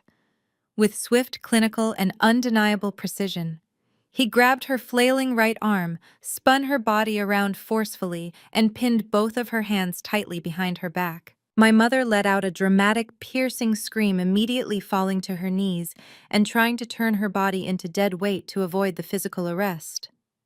"Oh, Lord, save me from this persecution," she cried out, staring up at the acoustic ceiling tiles. "Brenda, you are under arrest for accessory to federal wire fraud, federal extortion, and felony identity theft," the agent stated calmly, his voice completely unfazed by her loud, chaotic struggling. He secured the cold steel cuffs tightly around her wrists, locking them firmly into place. "You have the right to remain silent. Anything you say can and will be used against you in a court of law. I highly suggest you start using that right immediately." The chaotic kinetic energy in the room rapidly drained away, leaving only the heavy, ragged panting of the arrested criminals and the calm, controlled breathing of the federal agents. Darius was pulled roughly away from the glass, his face bruised and his fake gold watch dangling awkwardly near the steel cuffs. My mother was sobbing uncontrollably on the floor, her floral Sunday dress entirely wrinkled and ruined. The lead agent, a tall, imposing man with graying hair named Special Agent Reynolds, stepped carefully over my mother's discarded leather purse and walked directly toward my desk.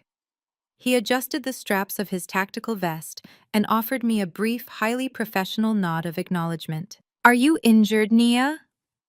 Did he manage to make physical contact with you?" he asked, his tone entirely businesslike, but carrying a distinct trace of genuine professional respect for how I had handled the situation. "I am perfectly fine, Agent Reynolds," I replied, smoothing the front of my blazer and picking up my expensive fountain pen from the desk. I maintained my distance. He glanced over at the bright red honeypot warning banner still glaring brightly on my 32-inch curved monitor. The digital trap worked flawlessly, he confirmed, pulling a small black spiral notepad from his vest pocket. "The Cybercrimes Division intercepted the wire transfer authorization the exact millisecond you clicked the confirm button. We successfully captured the entire digital footprint, the offshore Cayman Islands routing numbers, and the precise IP address match. It is a completely closed, airtight loop. He cannot claim he was merely inquiring about funds. He actively attempted to move stolen capital out of federal jurisdiction." And the audio surveillance, I asked, keeping my voice perfectly steady and professional, entirely refusing to look down at my mother, who was currently weeping pathetically on the floor.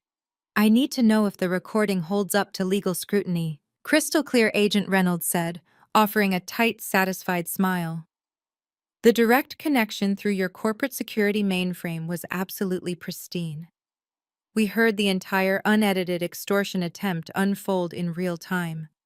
We heard him explicitly threaten to destroy your credit score and intentionally sabotage your corporate standing if you refuse to pay his legal retainer. We heard him detail the offshore account mechanics. And importantly, we heard your mother proudly and voluntarily admit to supplying your original birth certificate and social security card to facilitate the initial loan fraud. They handed the United States Justice Department a textbook conspiracy charge wrapped with a neat little bow. I nodded slowly, feeling a massive invisible weight finally lift completely off my shoulders. Will the forged power of attorney be nullified immediately? I cannot afford to have my name attached to his defaulting shell company for another 24 hours. Agent Reynolds nodded affirmatively. The United States Attorney is already drafting the emergency injunction as we speak. By the time they process him downstairs at the federal courthouse, that forged document will be legally voided by a federal judge. Your credit score, your personal savings, and your professional standing at this logistics firm are completely and permanently insulated from his fallout. You did exactly what we asked you to do. You kept him talking, and you let him dig his own grave. Darius, hearing this entire exchange while being held by the other agents, twisted his head around, glaring at me with pure, unadulterated hatred. "You set me up!" He spat, his voice raspy and desperate. "You wore a wire." "I did not need to wear a wire, Darius," I replied coldly, looking down at him with absolute disdain.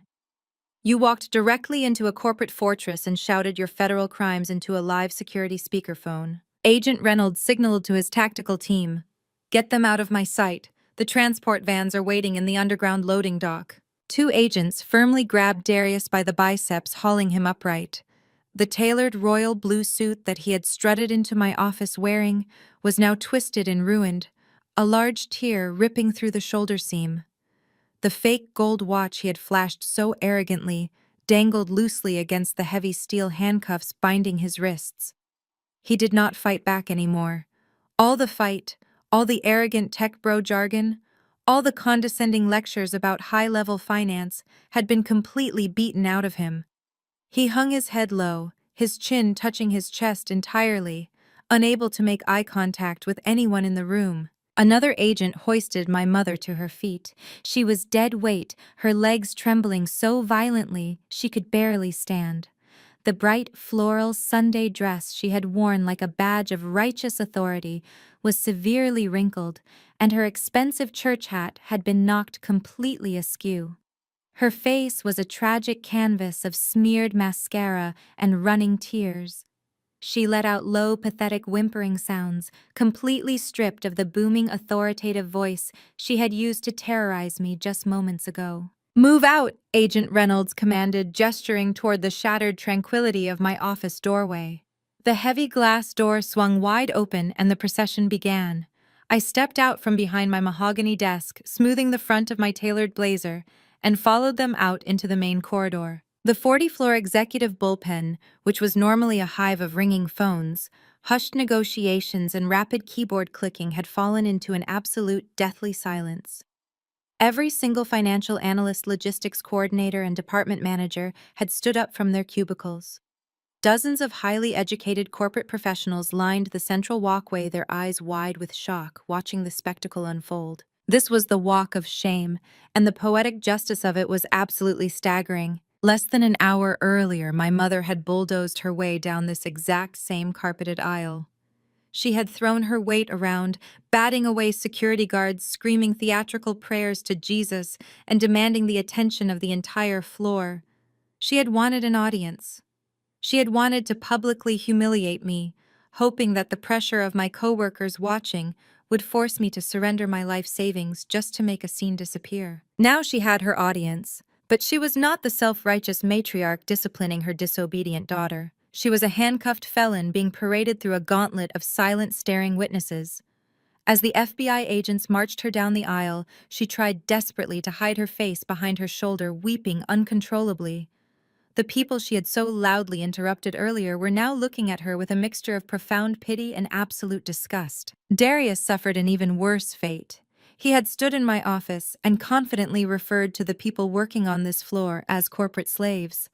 He had mocked my title. He had mocked my salary.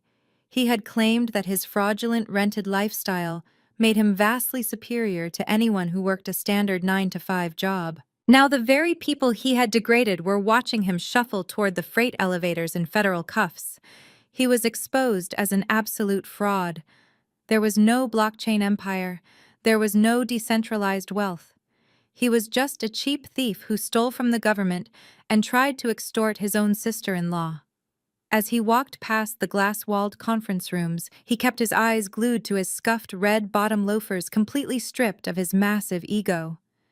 The silence of the corporate workers was deafening. Nobody took out their phones to record.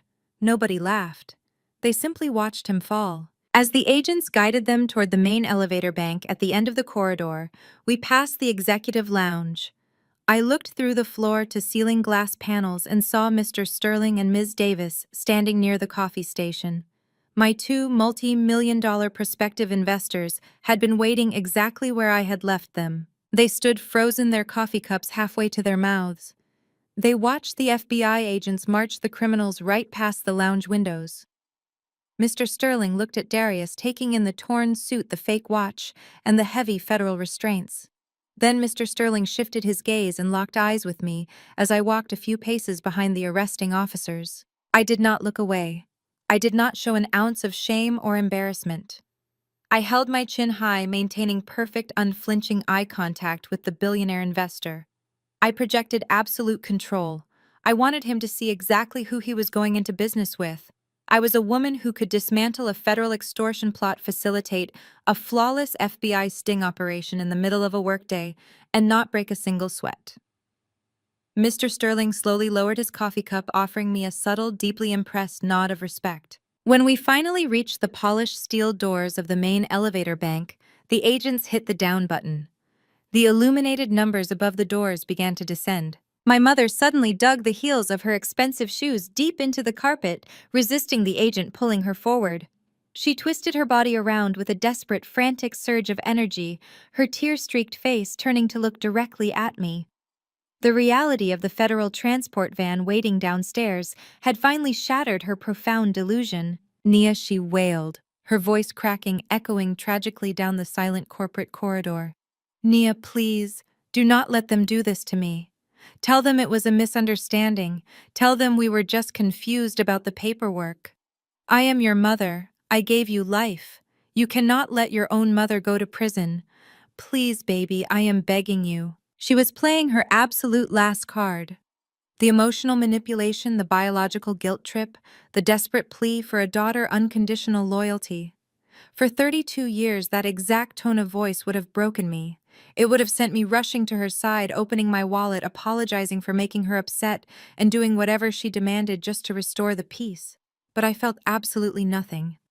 The well of empathy I had reserved for this woman was entirely permanently dry. I stepped slowly forward, stopping just a few feet away from where she stood shivering in her federal restraints.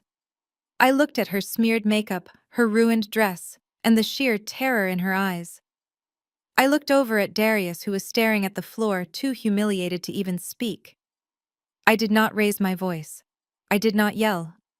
I delivered my final words with a cold, surgical precision that I knew would echo in her mind for the rest of her miserable life. "Enjoy the generational wealth, Mom." I said, my voice completely empty of emotion. My mother's mouth fell open. She let out a sharp, breathless gasp, as if I had physically driven a knife directly into her chest. The finality of my words struck her harder than the steel cuffs on her wrists. She realized in that exact second that she had completely lost me. She had sacrificed her fiercely loyal, successful daughter to protect a pathetic scammer, and now she had absolutely nothing left. The elevator arrived with a loud, cheerful digital chime. The heavy steel doors slid open, revealing the empty, mirrored cabin inside. Let us go, the lead agent barked, physically pushing Darius forward into the elevator car. The other agent forcefully guided my weeping mother inside, turning her around to face the lobby. Agent Reynolds stepped in last. He looked at me one final time, offering a quick, respectful salute with 2 fingers to the brim of his imaginary hat. We will be in touch regarding your written statement, Madam Vice President. Have a good afternoon. I nodded once. The steel doors smoothly slid shut, sealing the criminals inside and plunging the elevator car down toward the underground loading dock. They were gone. I stood alone in front of the closed elevator doors for a long, quiet moment. The heavy, chaotic, toxic energy that had polluted my entire morning was completely sucked down the elevator shaft, leaving behind an atmosphere of crisp, unburdened air. The crushing weight of family obligation, the constant gaslighting, the endless demands for my money and my identity had all vanished behind those steel doors. I was finally entirely free. I turned around slowly, facing the long corridor leading back to the bullpen. The entire floor of corporate professionals was still standing quietly watching me.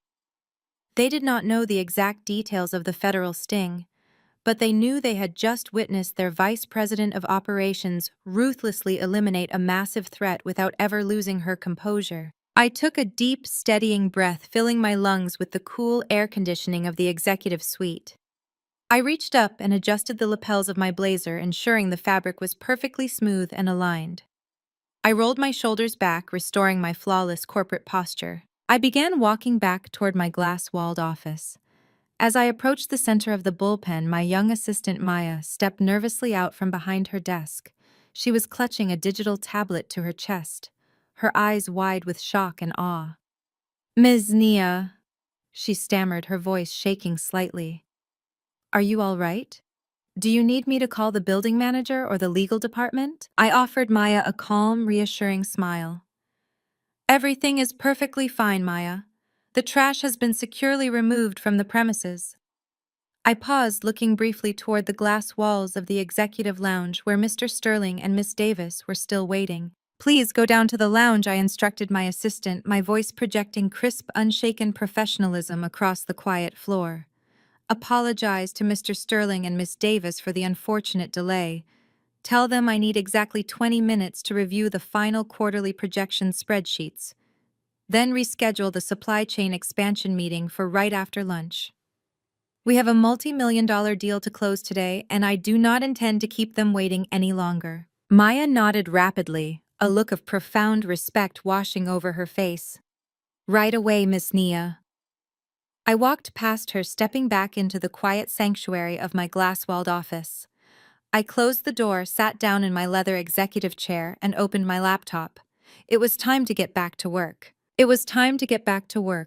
And I did exactly that. 1 month later, the frantic, terrifying energy of that Tuesday morning felt like a distant, hazy nightmare. I stood on the wraparound wooden porch of my newly purchased, beautiful 3-bedroom home in a quiet, leafy suburb of Smyrna, just outside of Atlanta. The morning air was crisp and smelled of fresh pine and blooming magnolias. I held a steaming mug of black coffee in my hands, feeling the comforting heat seep into my palms. I looked out over the perfectly manicured front lawn, listening to the gentle rustling of the wind through the old oak trees. There were no screaming matches. There were no frantic phone calls demanding my attention. There were no surprise visits from people looking to drain my resources. There was only absolute profound peace. The $120,000 I had fought so fiercely to protect went exactly where it was always supposed to go. It went straight to the escrow company. I signed the real estate closing documents 2 weeks after the FBI sting operation. When the closing agent handed me the heavy brass keys to the front door, I did not just feel a standard sense of homeownership. I felt a massive, overwhelming sense of liberation. This house was my permanent sanctuary. Every red brick, every hardwood floorboard, every glass window pane was paid for with my own blood, sweat, and late nights at the office. Nobody could claim it. Nobody could secretly mortgage it behind my back. Nobody could threaten to take it away from me. It was entirely, unquestionably mine. The justice system moved with surprising, brutal efficiency, when the evidence was that undeniable. The fallout for my family was absolute and completely devastating. Darius and Chloe and their fraudulent empire collapsed into dust overnight. The moment Darius realized the FBI had the audio recording of his extortion attempt, his tough, visionary businessman persona evaporated. He immediately tried to strike a plea deal by throwing my sister under the bus, claiming she was the mastermind behind the forged documents. Chloe, in return, turned right back on him. She cried to the federal prosecutors that she was just a naive wife manipulated by a controlling husband. The prosecutors did not care about their domestic drama, because they had actively attempted to launder stolen government funds offshore. While already out on bail, the federal judge denied any further bond. They are currently sitting in separate federal detention centers, both facing a mandatory minimum of 15 years in federal prison. There are no silk sheets, no luxury cars, and no designer extensions where they are going. My mother faced a different kind of prison, one perfectly tailored to her specific brand of narcissism. She avoided jail time due to her age and lack of prior criminal history, but she was indicted on felony accessory charges and placed under strict, indefinite house arrest. She is currently wearing a bulky black GPS ankle monitor that tracks her every single movement. But her true punishment was the absolute total destruction of her social standing. When the local Atlanta news networks picked up the story of the federal fraud ring, they broadcasted the exact details of how she helped steal her own daughter's identity. The church community she had worshipped, the village she had threatened to use against me, abandoned her immediately. Pastor Thomas released a public statement disavowing her actions, stating that the congregation does not support financial manipulation or criminal behavior under any circumstances. The women in her sorority chapter stopped calling her. Her neighbors stopped waving when she walked out to get the mail. She is entirely alone in that house, trapped with nothing but her own bitter reflections and the crushing weight of her public humiliation. She built her entire identity on maintaining a flawless image, and now everyone knows exactly who she really is. The psychological healing process for me was not instantaneous. You do not just walk away from 3 decades of emotional abuse without carrying some of the scars. In the first few weeks in my new home, I experienced a strange, hollow kind of grief. I was not grieving the people who stood in my office that day. I was grieving the mother I never had. I mourned the sisterly bond I had always hoped to build, but was never actually possible. I had to sit alone in my living room with the painful reality that I had spent my entire life trying to earn the love of people who viewed my success not as a point of pride, but as a resource to be harvested. It is a terrifying realization when you understand that the people assigned to protect you from the world are actually the ones you need the most protection from. But as the days passed, that grief slowly transformed into a deep, unshakable empowerment. I realized that setting boundaries is not an act of cruelty. It is an act of survival. Society places an enormous, unfair burden on the victims of toxic families. We are constantly told to forgive and forget. We are conditioned to believe that bloodlines demand infinite loyalty, regardless of the disrespect, the theft, or the emotional violence we endure. We are told to keep the peace, even when it means going to war with ourselves. But I learned the hard way that toxic bloodlines are just that. Toxic. Cutting them off is not a loss. It is the ultimate gain. You cannot heal in the exact same environment that made you sick. You cannot thrive when you are constantly being drained by people who refuse to carry their own weight. I no longer walk on eggshells. I no longer flinch when my phone rings. I sleep deeply through the night, knowing that my financial future is secure and my boundaries are made of reinforced steel. I lost my biological family, but I gained myself. I gained my absolute freedom. And sitting here on my porch watching the morning sun rise over my own property, I know with absolute certainty that I made the right choice. My life is quiet now, but it is a beautiful, hard-earned quiet. I fill my space with friends who respect me, colleagues who value my expertise, and a profound, unwavering love for the woman I fought so hard to become. Have you ever had to protect your peace from the people who were supposed to protect you? Have you ever had to draw a hard line in the sand with family members who expected you to sacrifice your own happiness for their convenience? The guilt they try to place on your shoulders is heavy, but it does not belong to you. You are allowed to walk away. You are allowed to choose yourself. You are allowed to build a beautiful life and refuse to let anyone tear it down, no matter who they are or what title they hold in your family tree. If my story resonated with you, I want you to know that you are not alone in this fight. I want to hear your stories. Go down into the comments below and share your experiences. How did you break free from a toxic family dynamic? How did you find the strength to enforce your boundaries when everyone around you told you that you were wrong? Your story might be the exact thing someone else needs to hear today to finally take their own power back. Building a community of strong, independent survivors is the best way we can heal together. If you found value in this journey, please hit the like button. It helps push this message out to others who might be secretly struggling in the dark. Subscribe to the channel so we can continue to grow and navigate these difficult conversations together. Thank you for listening. Thank you for validating the hard choices we have to make to protect our future. Remember that your worth is not determined by how much you can give to people who only know how to take. Your worth is inherent. You deserve peace, you deserve respect, and you deserve to enjoy the fruits of your own labor without apology. Keep standing tall, keep protecting your energy, and never let anyone make you feel guilty for walking away from a table where respect is no longer being served. I will see you all in the next video. Stay strong, stay focused, and always remember to protect your peace.